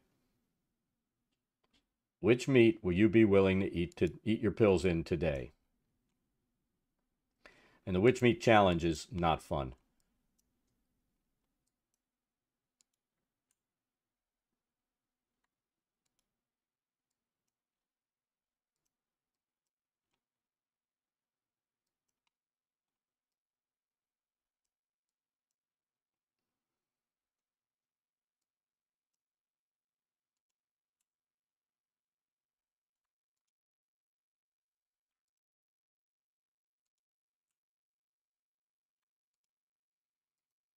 We got to the point where we had to have like at least three different kinds of lunch meat in the house at any time to get her to take her pills.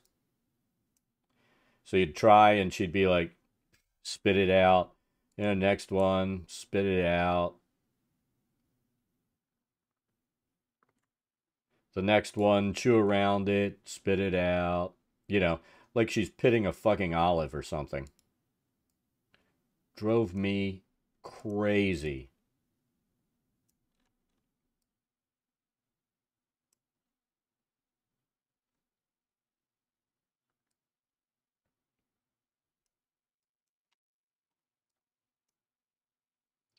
I was literally, because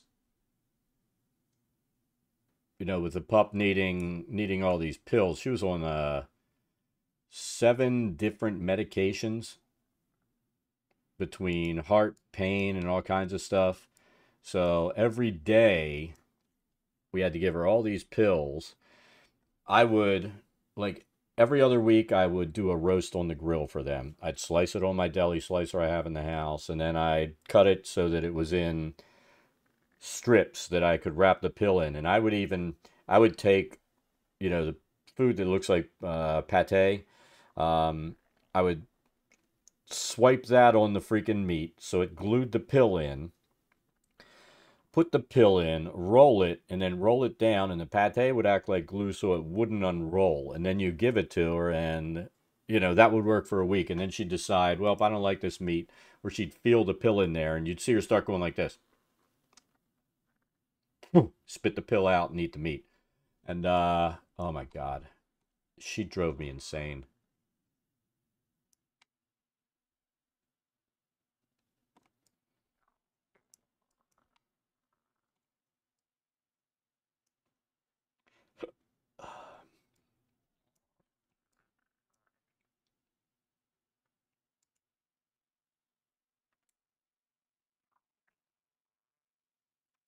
All the other dogs would be looking at her like, what's wrong with you? That's meat. Eat that shit. And she's just like, nope, not gonna do it. They're fucking with me. They are trying to trick me. Which we were. But come on. You're getting meat every day. And that's pretty much what the other dogs look like. They're like, you're getting meat. Just eat that shit. We'll take all your pills.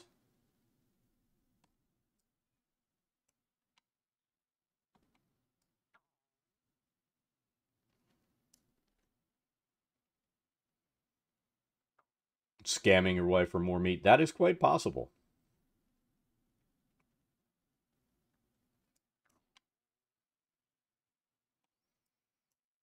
Sometimes I feel like those little bastards know what they're doing.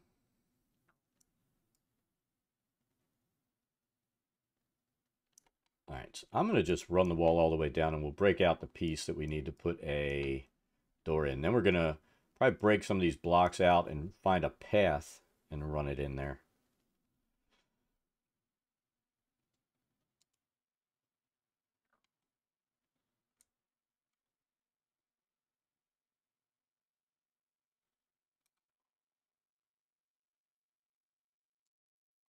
Pets and kids, man, they're both enough to drive you to drink.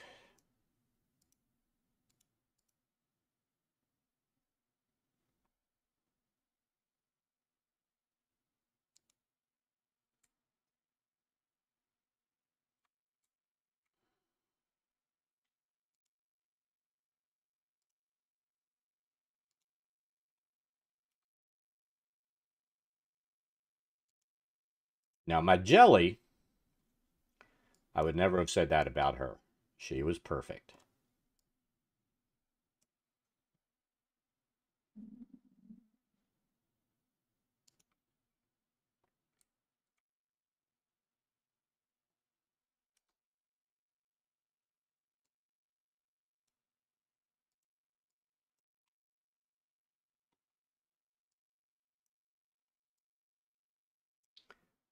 So there's like a double gate here.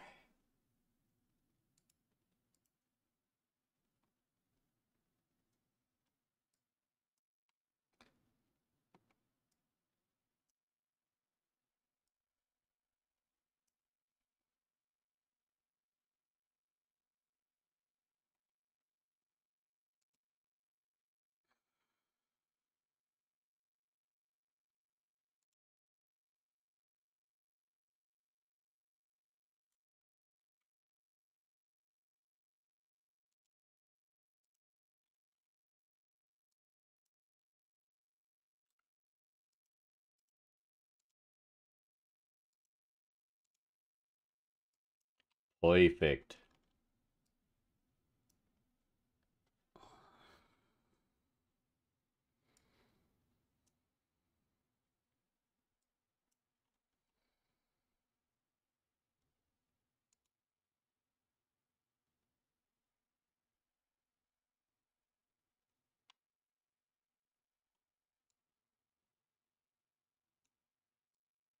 So I kind of want to create a path.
Tell you what, I think to make the path work the way we want it to work, we're going to expand this out as well.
There we go. And then they'll be able to walk down this path.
So we're only going to worry about this actually having a path. We're not going to worry about, we'll have some seating and stuff around here. People can sit on the grass.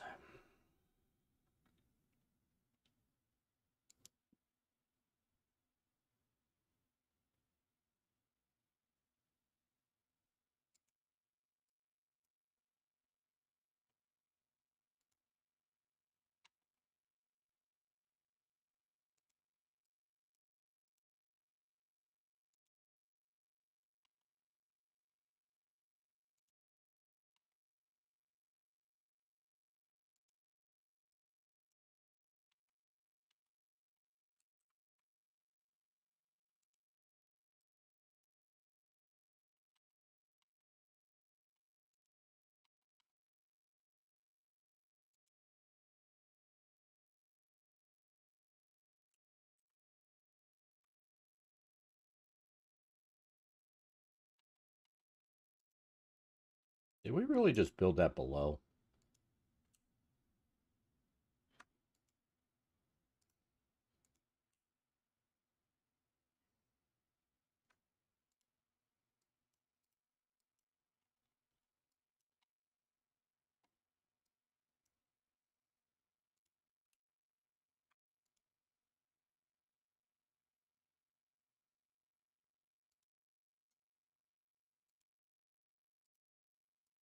There we go.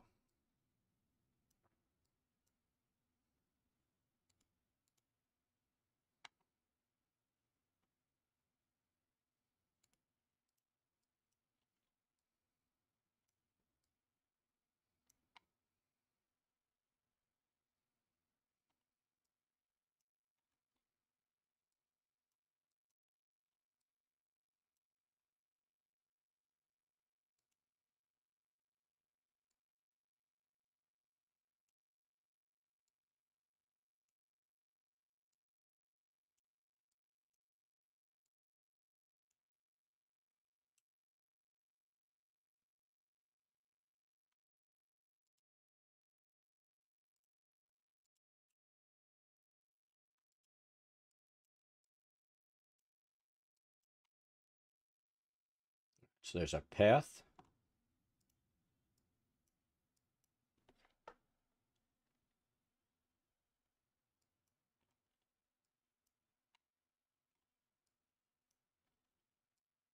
Now, it's supposed to be a fountain here, but apparently fountains aren't a thing.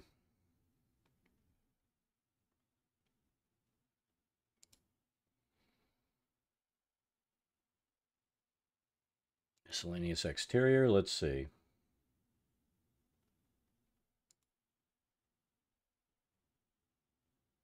Ooh, that's a fountain, isn't it? Sweet.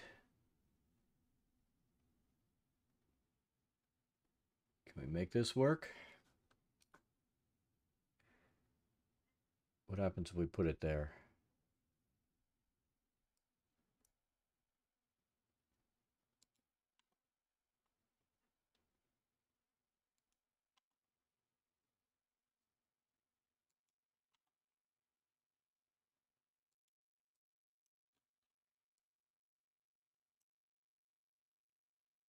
This won't fit over there. We're going to leave that fountain like that.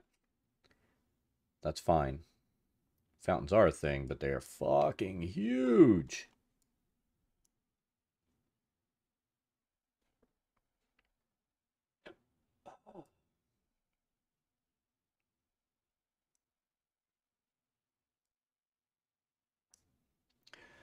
We'll need some bushes around here. Some benches. It's supposed to be like a small fountain down here, but I don't think we're going to do that. Let's pick something else. Decor.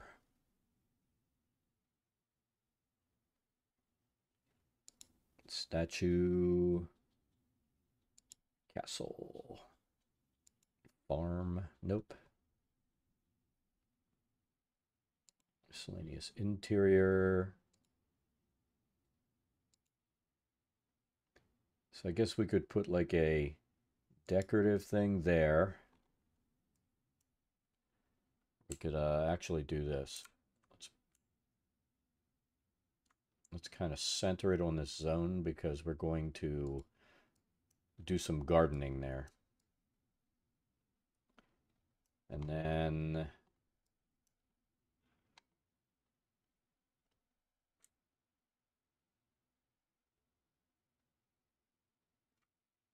put one here.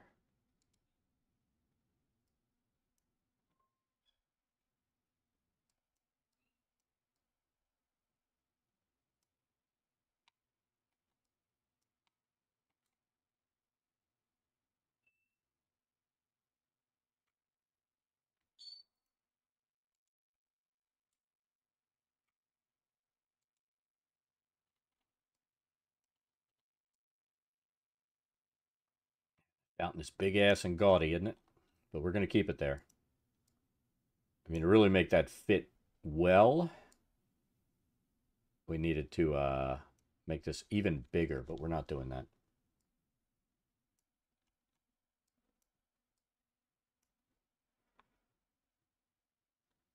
All right. So, nature. Plants.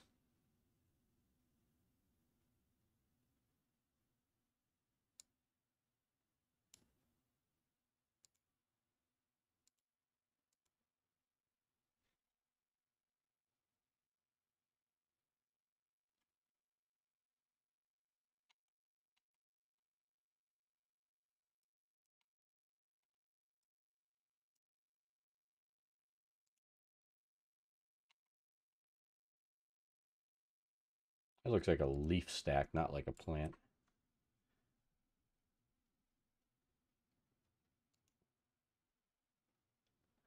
There we go.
So I think we need benches here.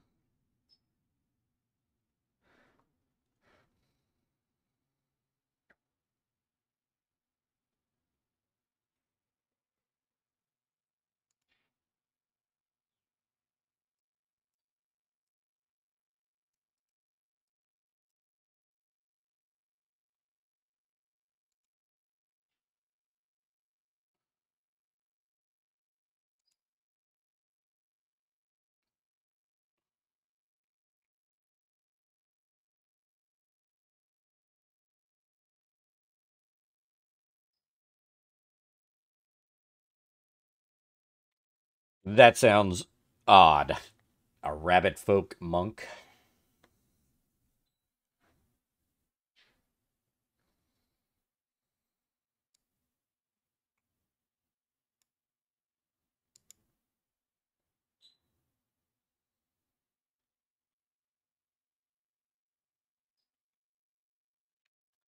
All right, so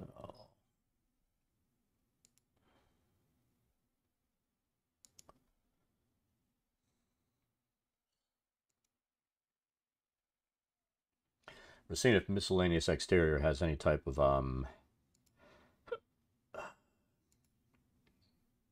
seating.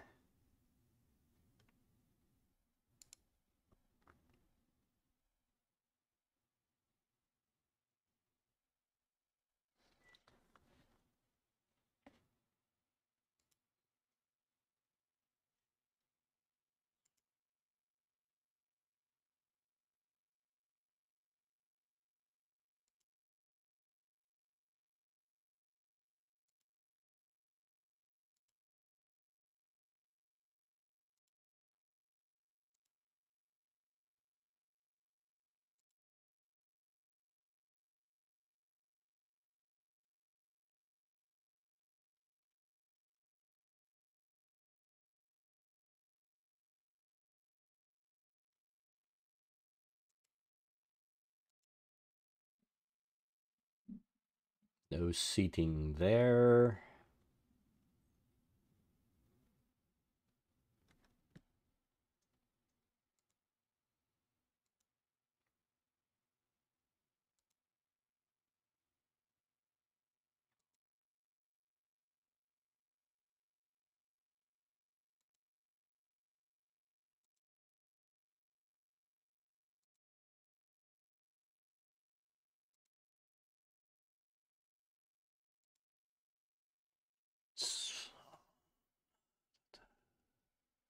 Might have an idea.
And we need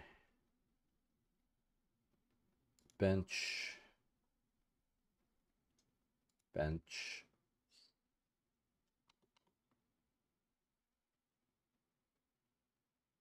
bench.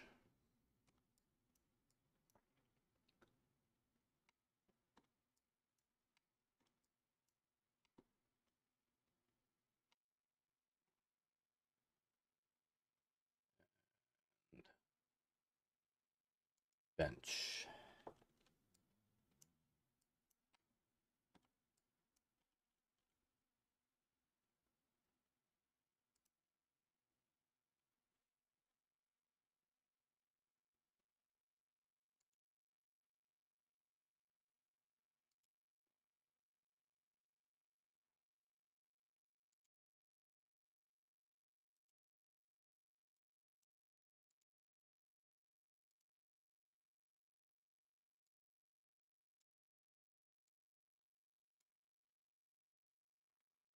Those small decorative trees.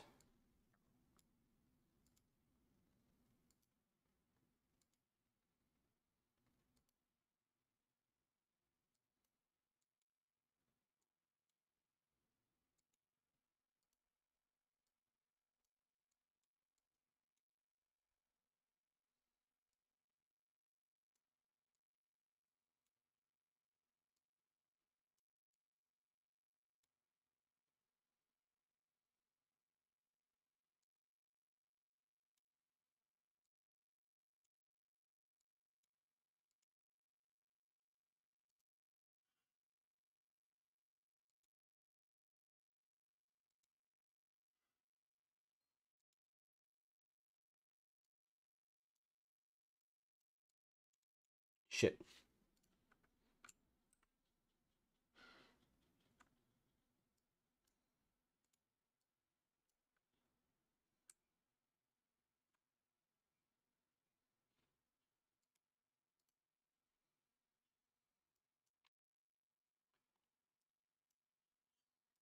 We're going to need to build this up a little bit and put a roof on it too.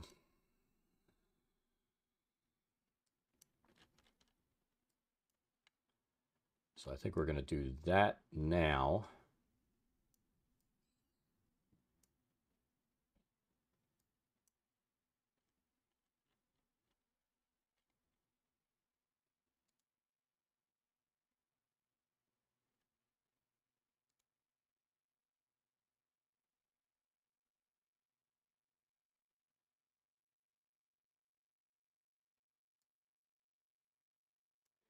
I want to look at a building description of this just to make sure what we're looking at.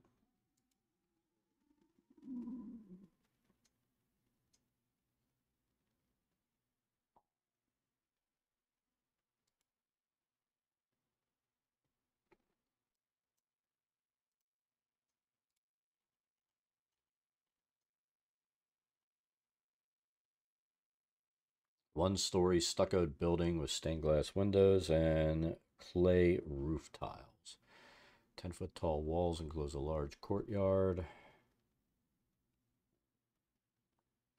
So we need clay roof tiles.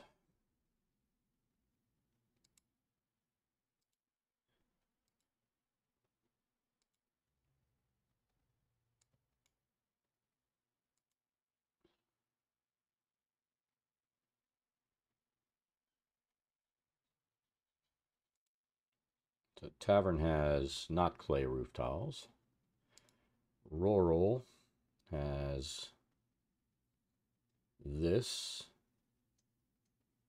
Morgoth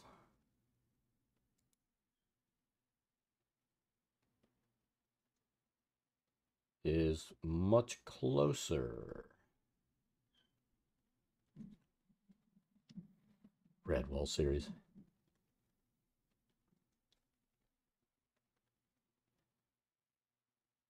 So I'm thinking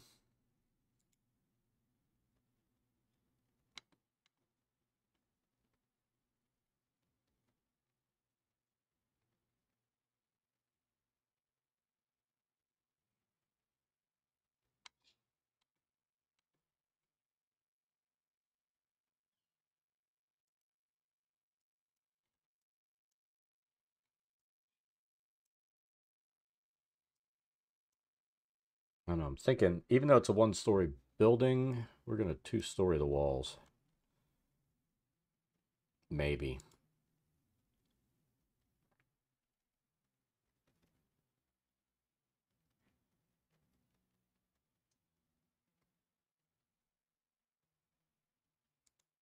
How big is that going to make this thing?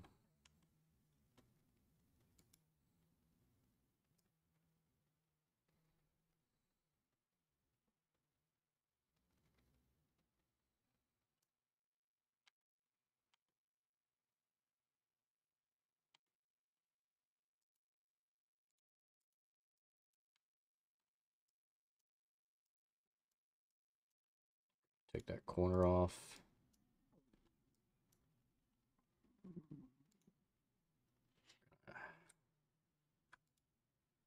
There.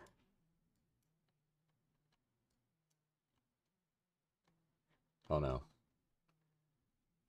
Yeah, I think we want to actually put the corner tile on there. Does make it look nicer.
It's a bit more consistent that way.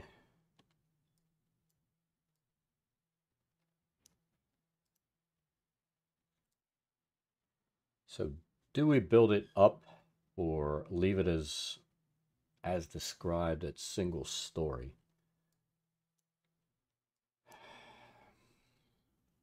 Issue we have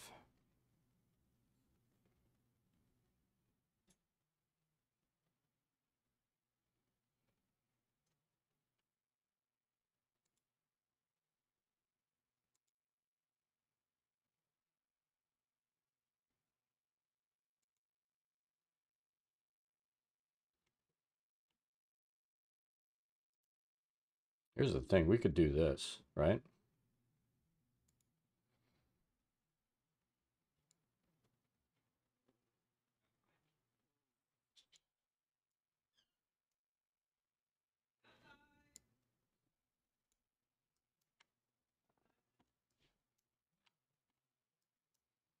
It doesn't have to have a big peaked roof or something like that.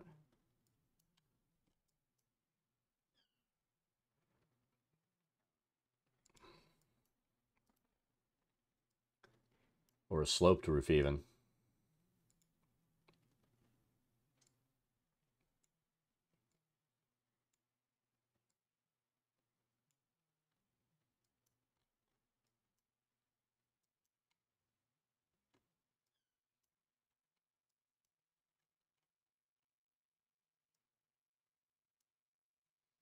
So I mean, if we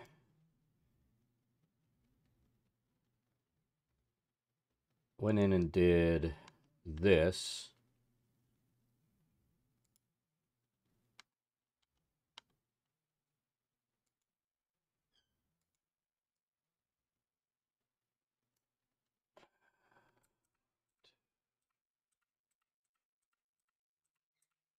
oop.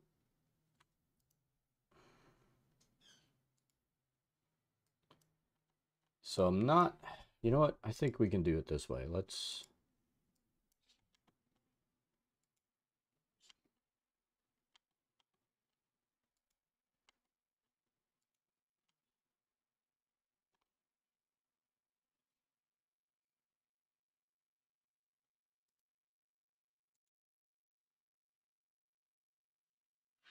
Let's see how this ends up looking.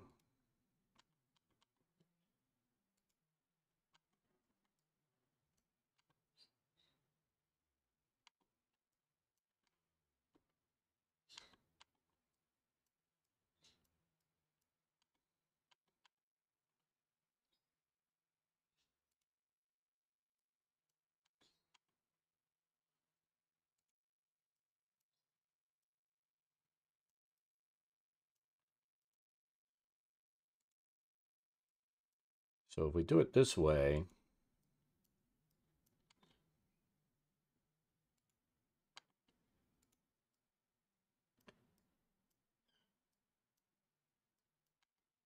we won't end up with a super tall roof. We could go up a little bit and then make it flat. So let's do this.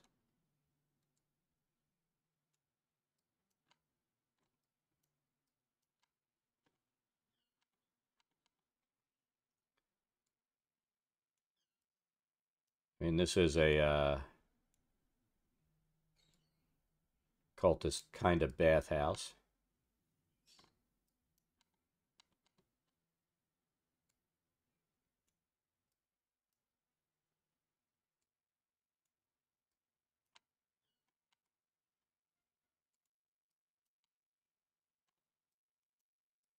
And this keeps with the one-story aesthetic.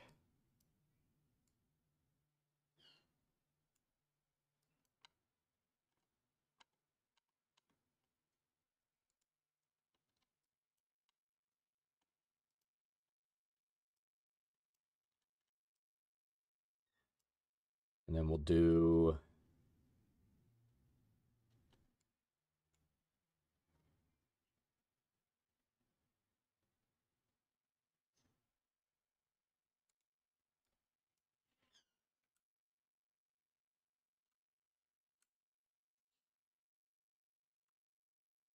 this.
All right.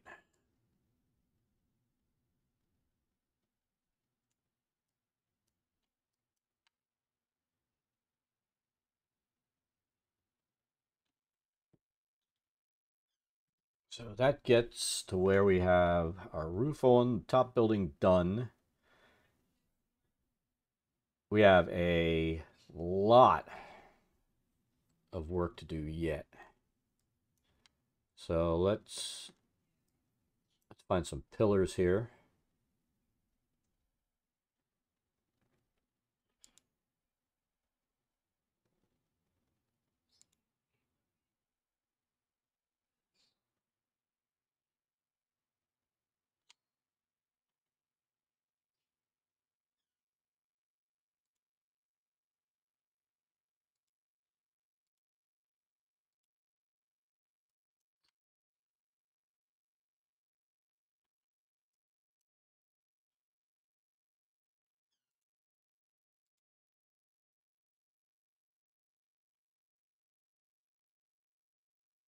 They're big and gaudy.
Oh, these pillars would have worked nice in Mad Mage.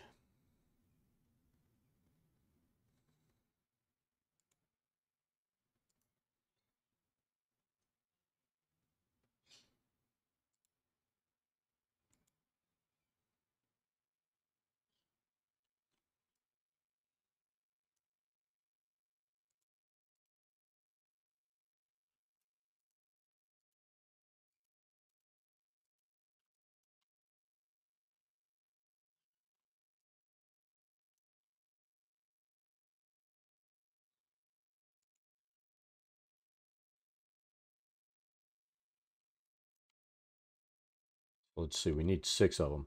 1, 2, 3, 4, 5, 6. So we could go here. No, I didn't see that.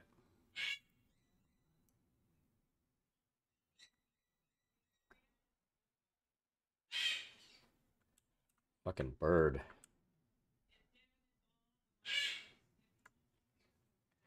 So 1, 2, 3, maybe.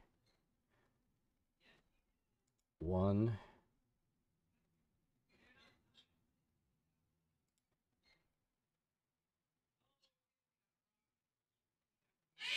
2,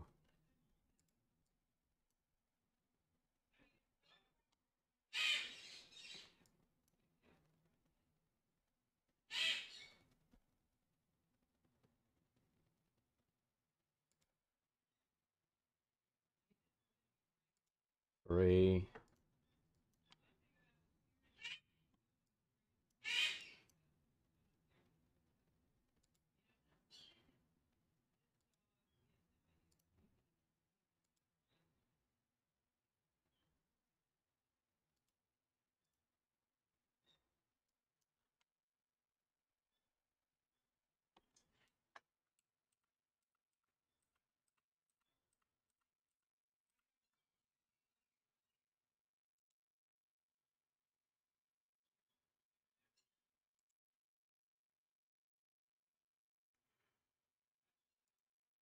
So I don't want these giant ass pillars.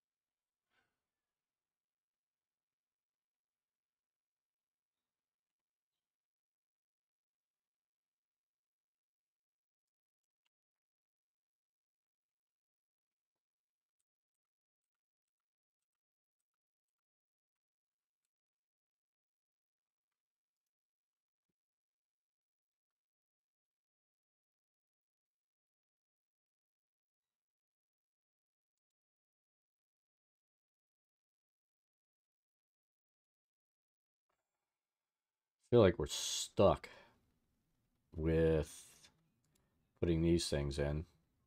But I think instead of putting in the 6 that it shows, we're going to go 1, 2, 3, 4. That'll open the room up a little more, and it'll work.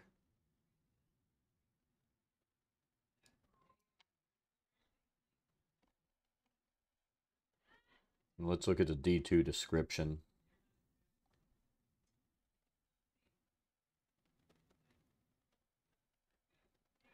Walls of this 20-foot high chamber.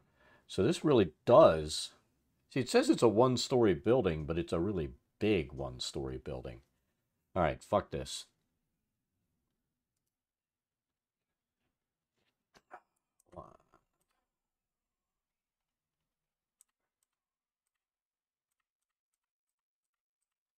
Wonder how persistent.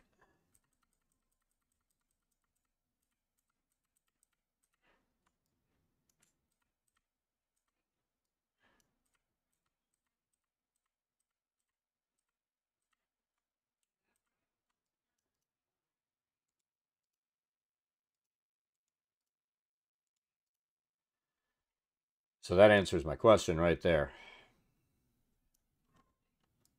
So we do need to do this as a 2-story building.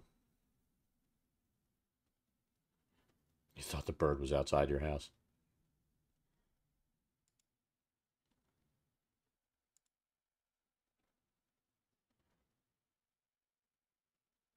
All right, so let's start.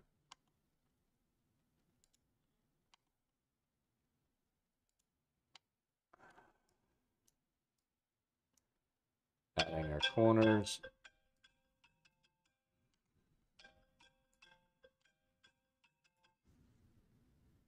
Yeah, we know that was a bullshit call.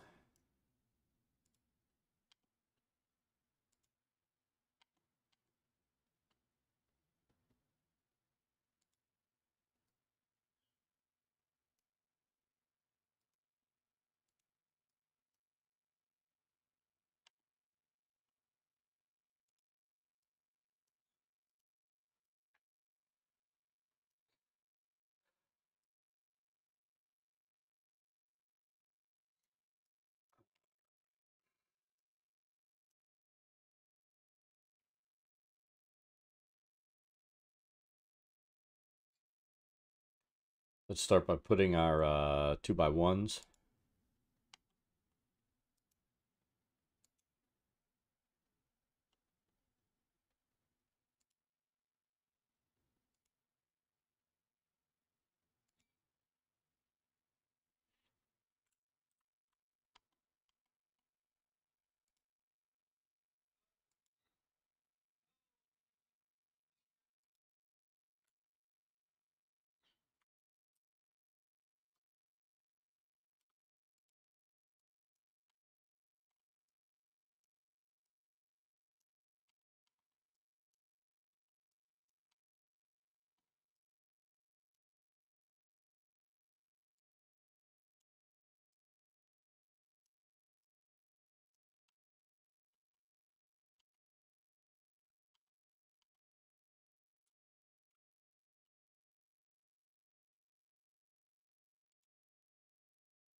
There's our build plane.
What the hairy fucking hell is wrong with this thing?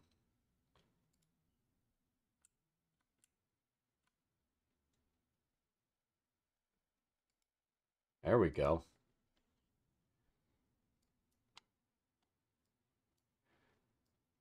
And then we need...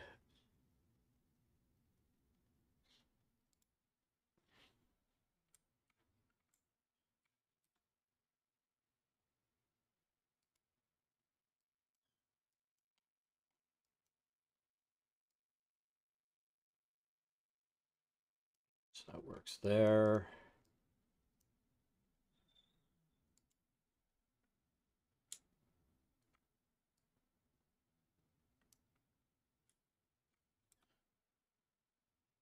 So go...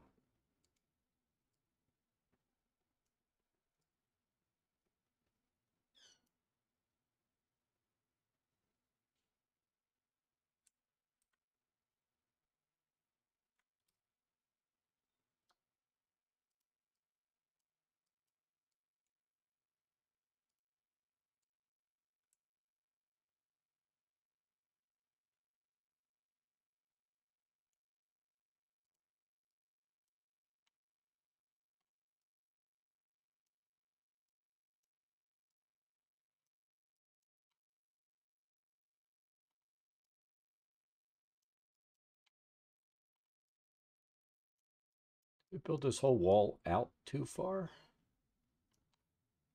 I think we did.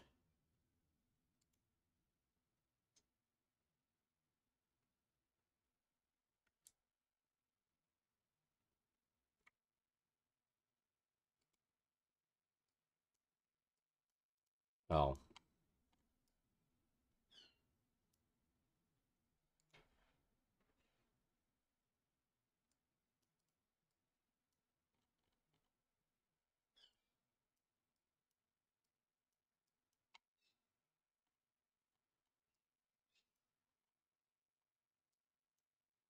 Curious what we did down there.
Oh, I see how we closed it off.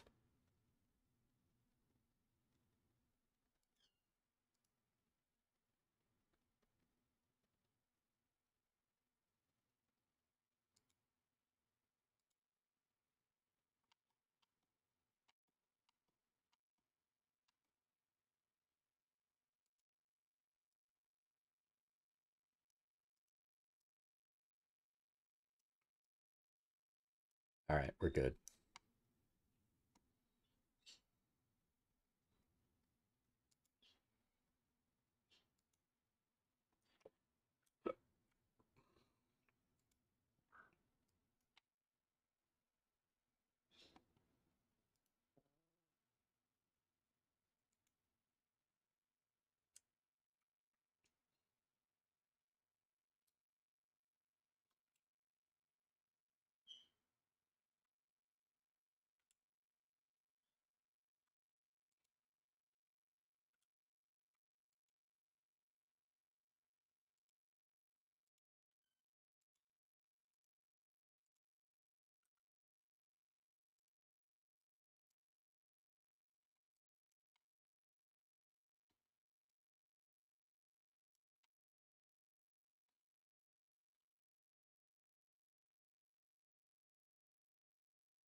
The way to center that over that is there?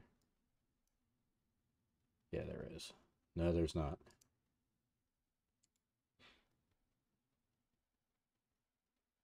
I mean, if we did that there and that there, the wall's going to interfere with those windows. So while we'd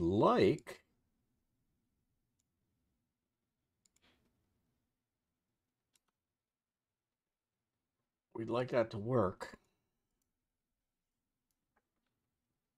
there's no like single piece window there.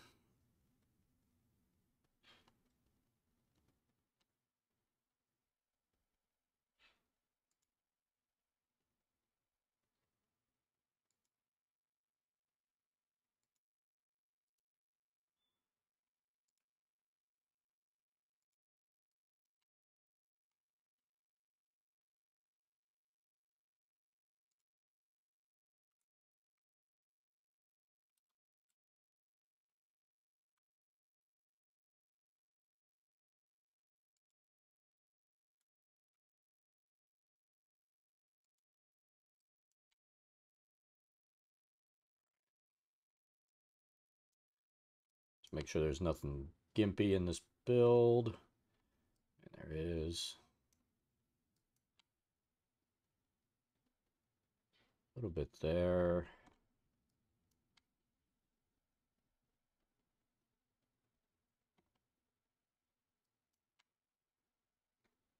But not really. We're good.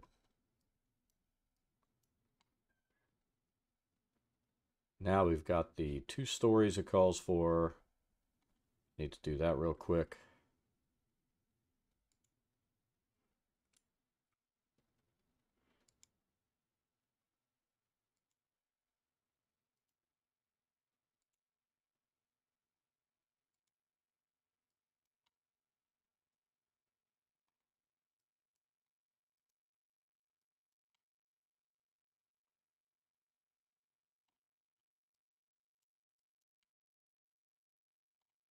Just need to do this interior wall here.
All right, now we're good. We didn't pay attention to that.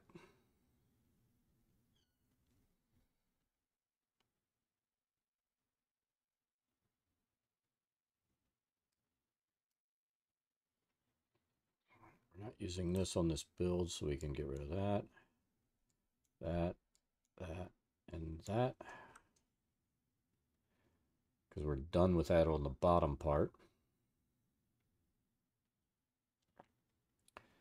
Let's get our roof pieces we're going to use here as well as the pillars. So we want the 1x1s, no 2s.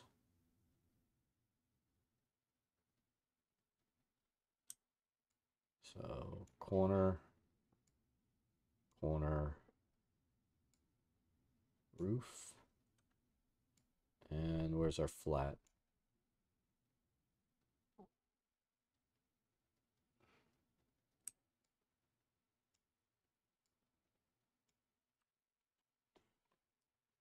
All right, now we can put the roof back on.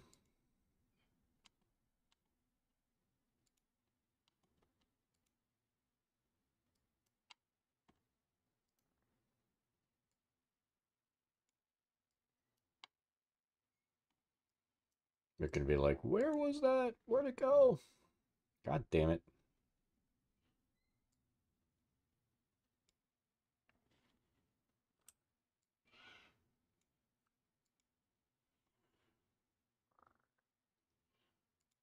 There's that. There's that.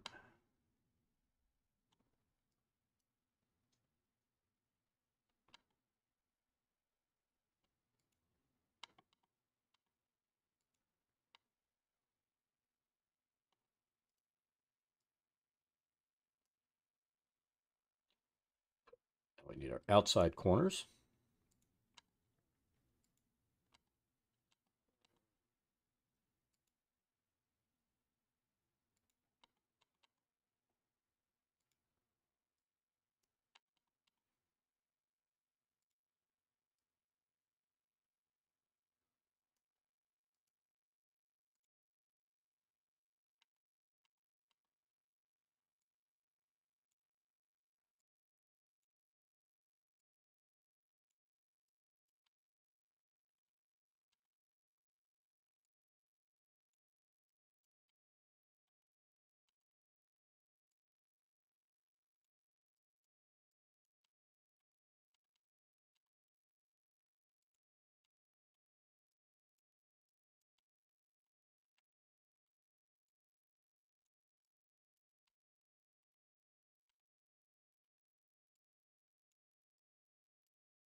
It's going to lead to inconsistencies.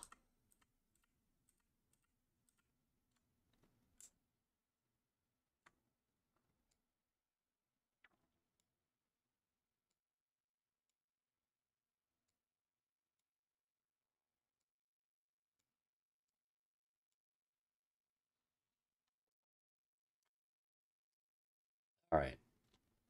Now we have the building closed in. So we still need to add some shrubbery on the outside.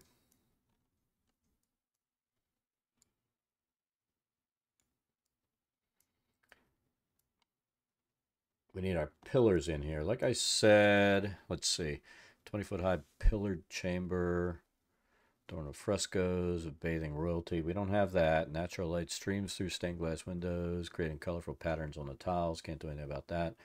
3 shallow sunken pools contain scintillating perfume-scented water. We can't fill it with water. Don't have white marble benches. We'll have to put something else in there. And each of the things has brass faucets. Now, I think the only thing we really have are these big-ass pipes. Um,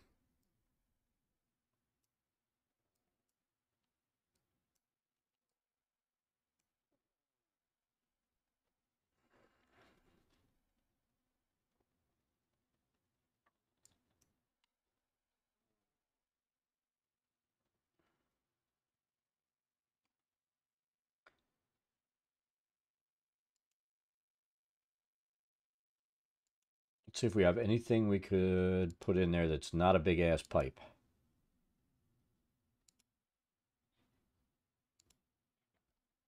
See, big-ass pipe.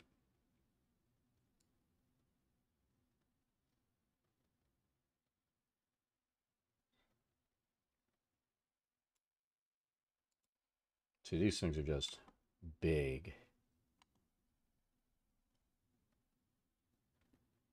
And I disagree with the use of this.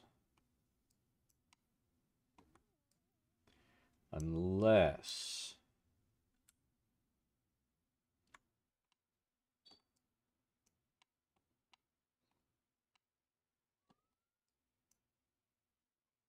we center it up.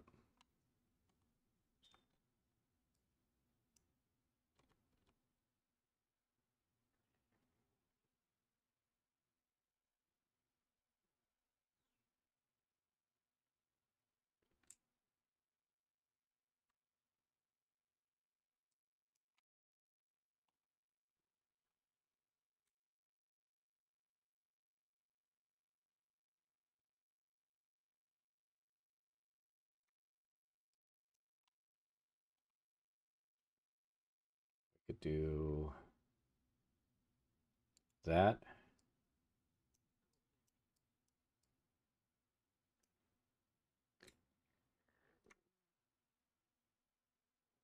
That.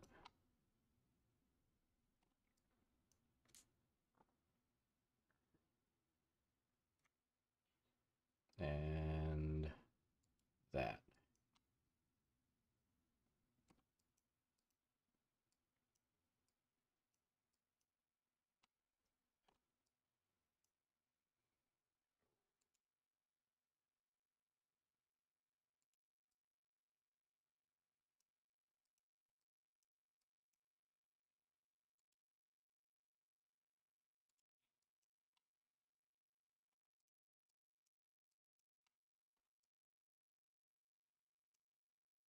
So we can do it like that. That's not horrible.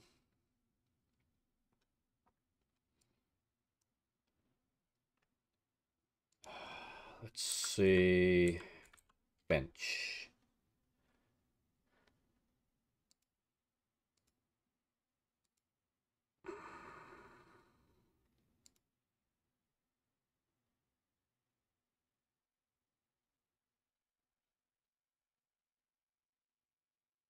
So like this one has a bench back here.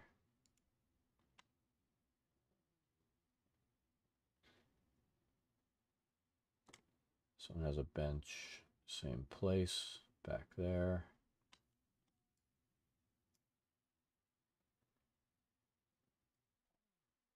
And I know centered is not perfect for a miniature, but can't do anything about that.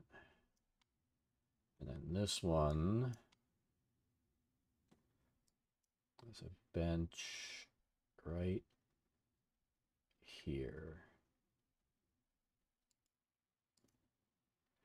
These windows are bothering me, but I can't move it over. Can I?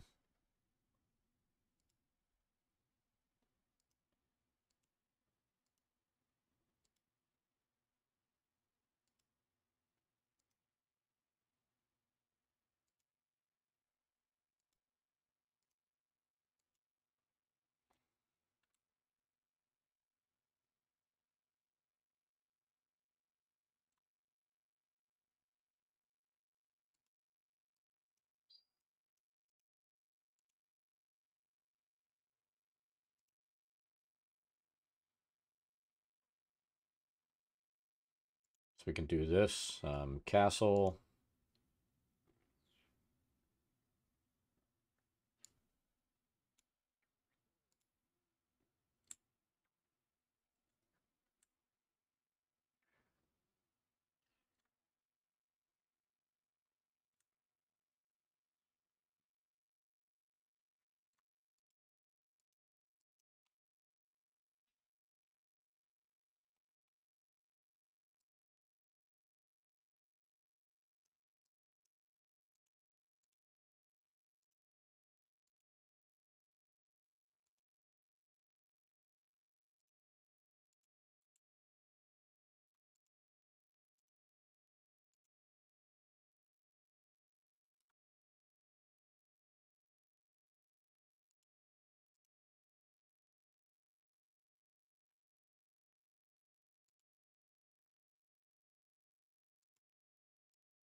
That looks better.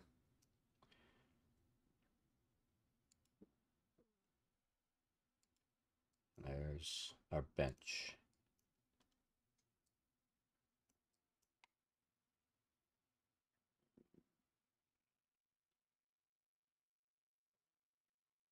Benches are in place.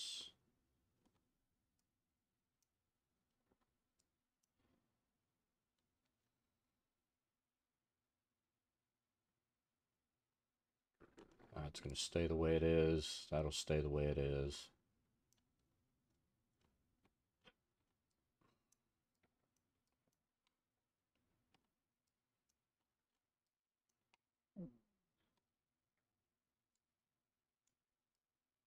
So now we need the pillars. I think we're going to, because it doesn't specify a number of pillars, we are going to put 4 in.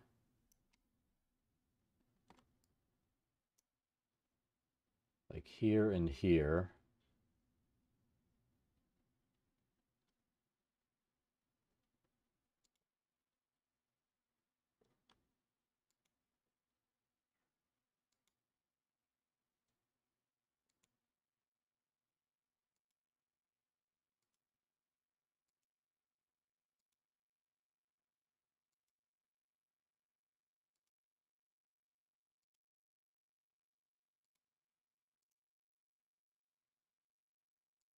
See, they're there.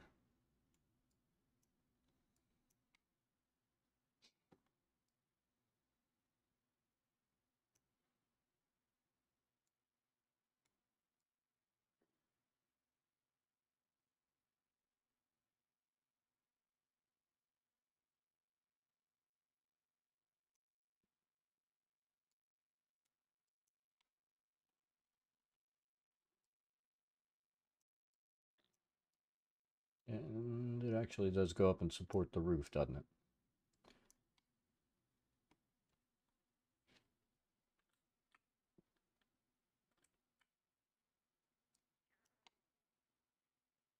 So yeah, that's perfect.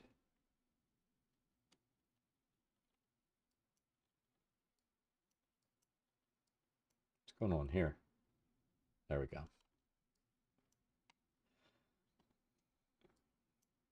Let's see if there's anything else inside that we need to do. Table. Bottles of perfume stored under the table. We're not worried about under the table. Same thing.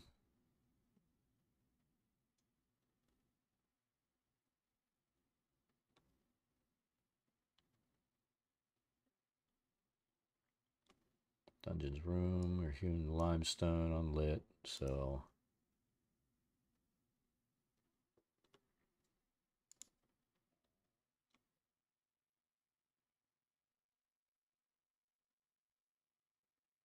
all right, so this is done except for like the outside gardening now.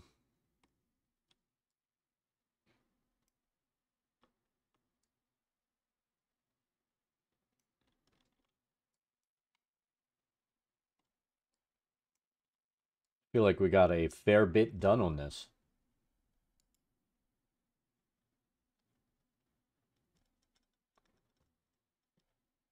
Trying to get this outside built was our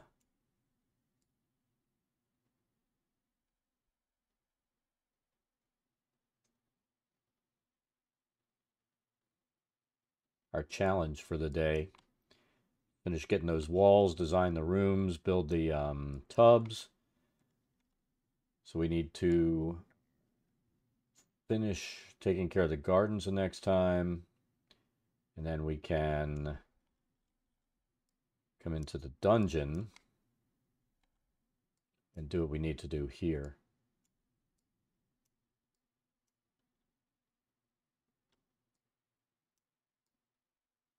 And then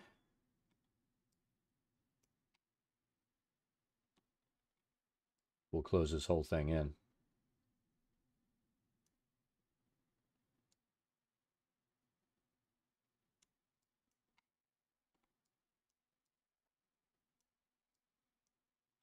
So I think right now we need to come out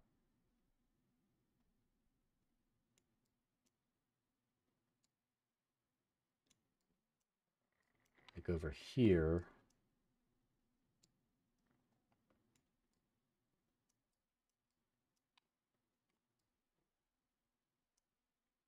Let's see.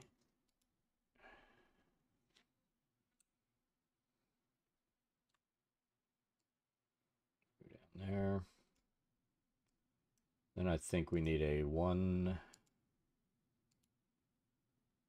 on that outside, right? The 1 by 1.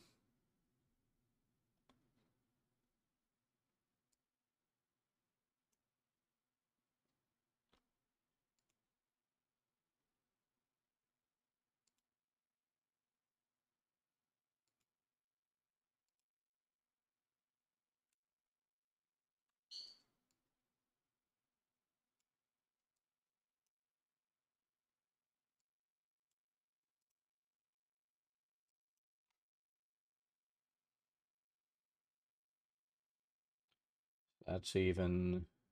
That's even. That's even. And that's even. So the next thing we'll do is mess with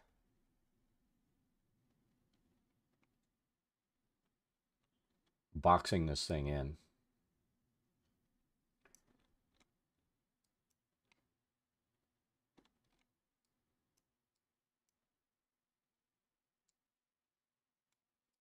So as long as we have our level set right, we can come in here and start putting in all the props and everything that we're going to need.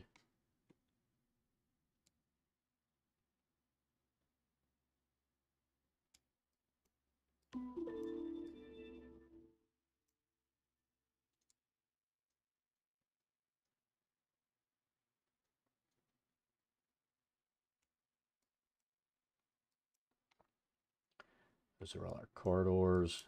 I don't think much is going to be I don't think much is going to need to be lit. That's the main thing.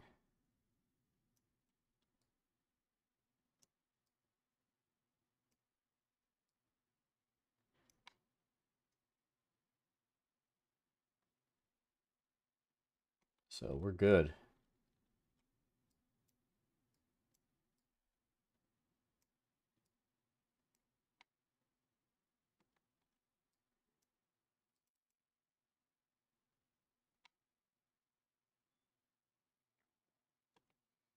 Let's see, we can get rid of that. It gets rid of some floor though.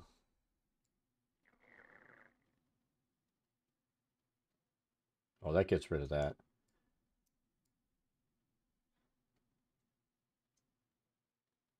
So we're good.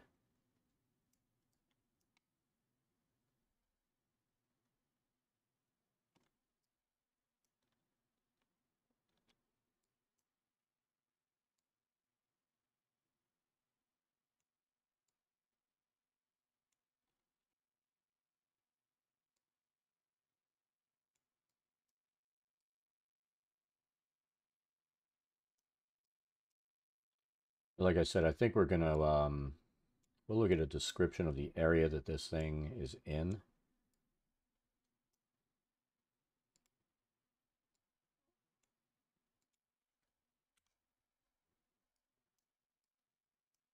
And we might build up the neighborhood a little bit.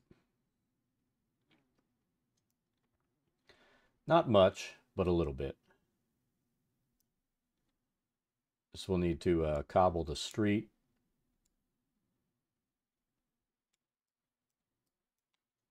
And see what the neighbors look like.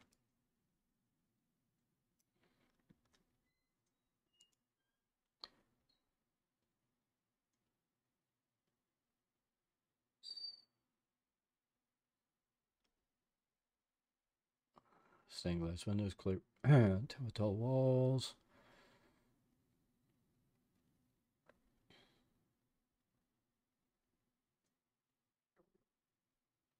Yeah, so this is all still like part of the city. So yeah, we will throw some stuff down. Any preferred methods for starting a new campaign? What do you mean?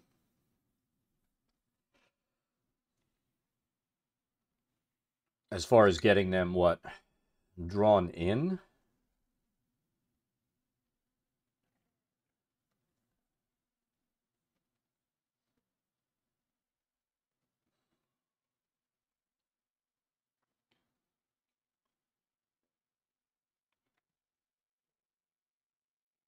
Um,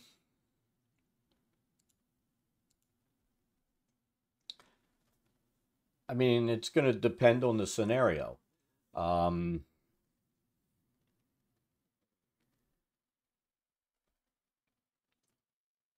there's the old tried and true starting out in a tavern and everybody's looking for work and somehow they get together that way. Um, it helps if the party knows each other before they come in. I mean, that's a quick starter, or at least a couple of them.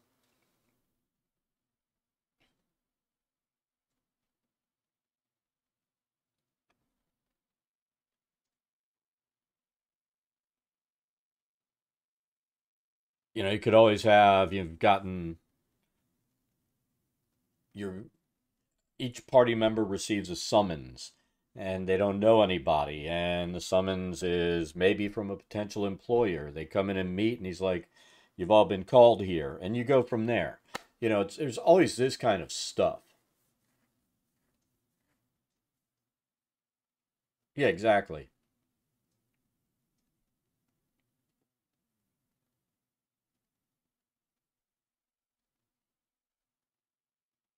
Or have them all start in a tavern. They don't know anybody, everybody. Then they have a bar fight. They all get fucking arrested, and they meet in a jail cell.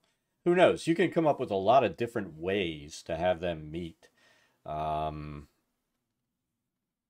just do it based on your mood at the time.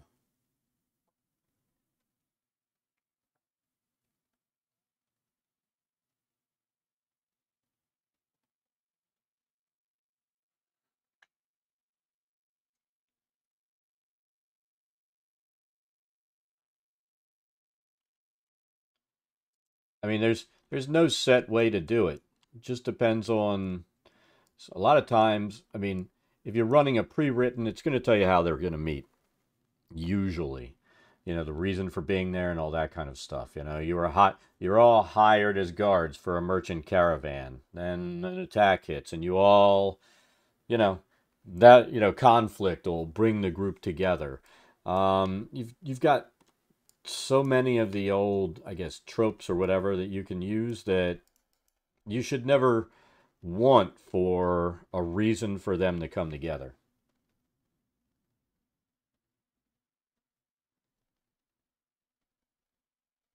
Yeah, exactly. They all show up. It's like, what the fuck? You see other confused people. Then you see that evil looking house that you know you shouldn't go to, that you're going to go to. You know, it's all pretty. Use the tried and true methods, they always work. You're on a ship, you don't know anybody. In fact, you get right to, you're all on a ship, none of you know each other. There's a terrible storm. Y'all get ships destroyed in the storm. You four are the only survivors that come up on a beach. Bam, done. You don't have any gear because you otherwise would have drowned in your plate and your chain. Make them have to start from scratch.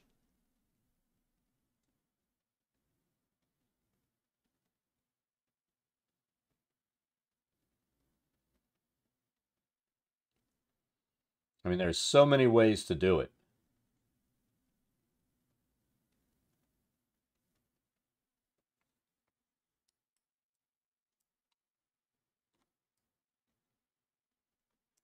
So I know, what do you think of our multi-layered map so far, Tal?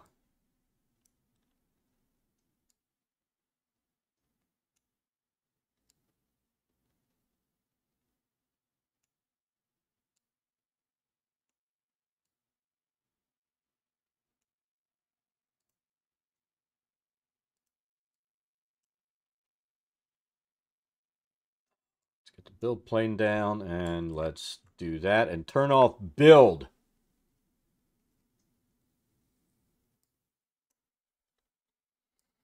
Yeah, the scaling and clipping would be nice.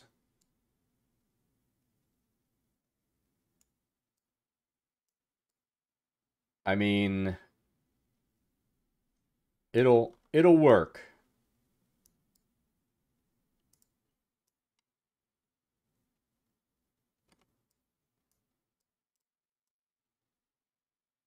I really want to get rid of that entire floor up there, but you can't.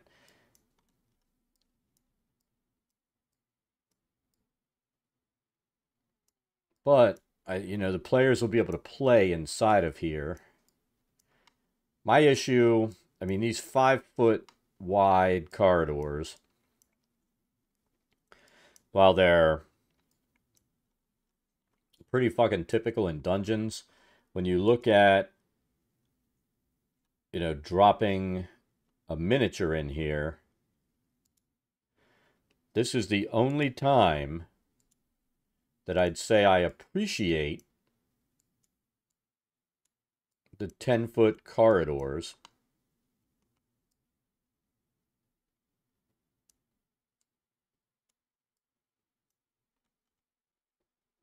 That you would have in something like Mad Mage. I mean, this is supposed to be a room here where there's stuff going on, and honestly, there's not enough room for what I know needs to go in here. But we built it true to size. I think we kind of learned with the upstairs that we need to scale things up quite a bit, because the map builders don't know what the fuck they're doing. You're asking about architects. Well, these guys have made these maps are not architects. They don't know what the hell they're doing. So, we're going to have to, we scaled this up to make it so it was a workable thing. Exactly. This, at least we made it so that it's workable. I mean, you're going to walk in here. There's going to be,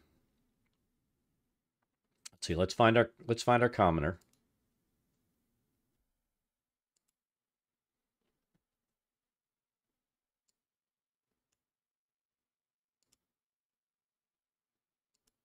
So there's our masseuse during the day, right? Now, if we would have done this room in the 3x6 configuration, there's no room in here, especially for a party to come in. So, I felt like we had to do something with this room.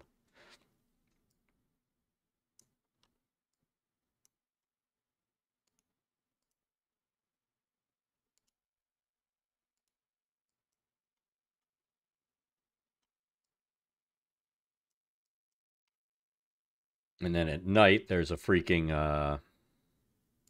cultist in here.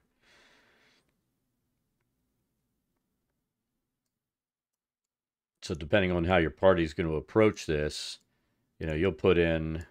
This guy looks culty, doesn't he?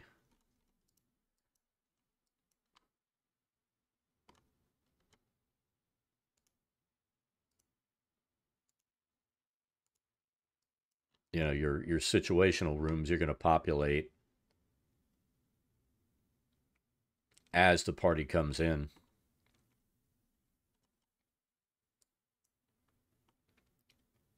I mean, I don't really agree with builders that'll populate these things out,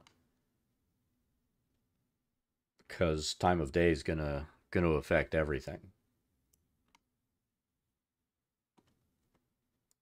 Now, if you're doing something like Death House, then yeah, populate away.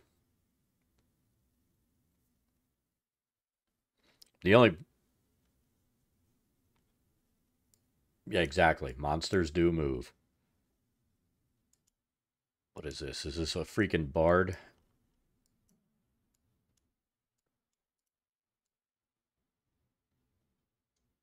A bard in plate?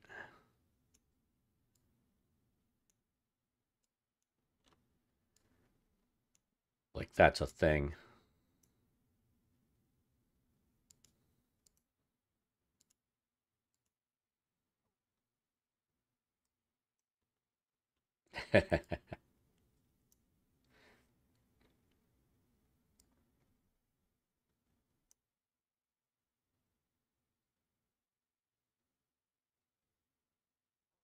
There's your normal bard. The annoying looking bard.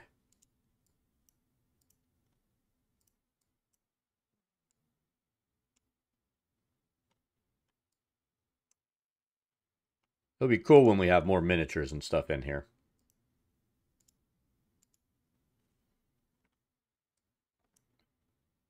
But yeah, we'll keep messing with this for a while. We're having fun doing the mapping. I'm going to decide how I want to, if I even want to make any of these available. That I'm not sure of.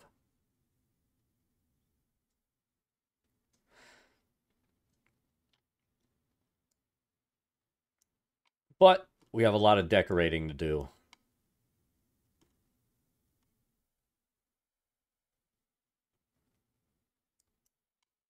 And it's going to take a while. Especially if you want the details to look kind of nice.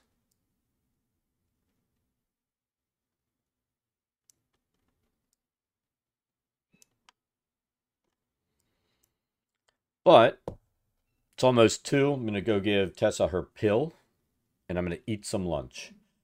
So, as my stomach's been making noise for about an hour. So, I'm going to do all that good stuff. We'll be back on Monday. I'll decide if I'm in a game or map on the fly. And we'll see what we decide to do then. But I think because we don't have any new games we're playing right now. Now, we finished off Valhalla. We're waiting for any more DLC that'll come out to come out. So we may be doing a lot of D&D mapping for a while and finishing stuff like this off.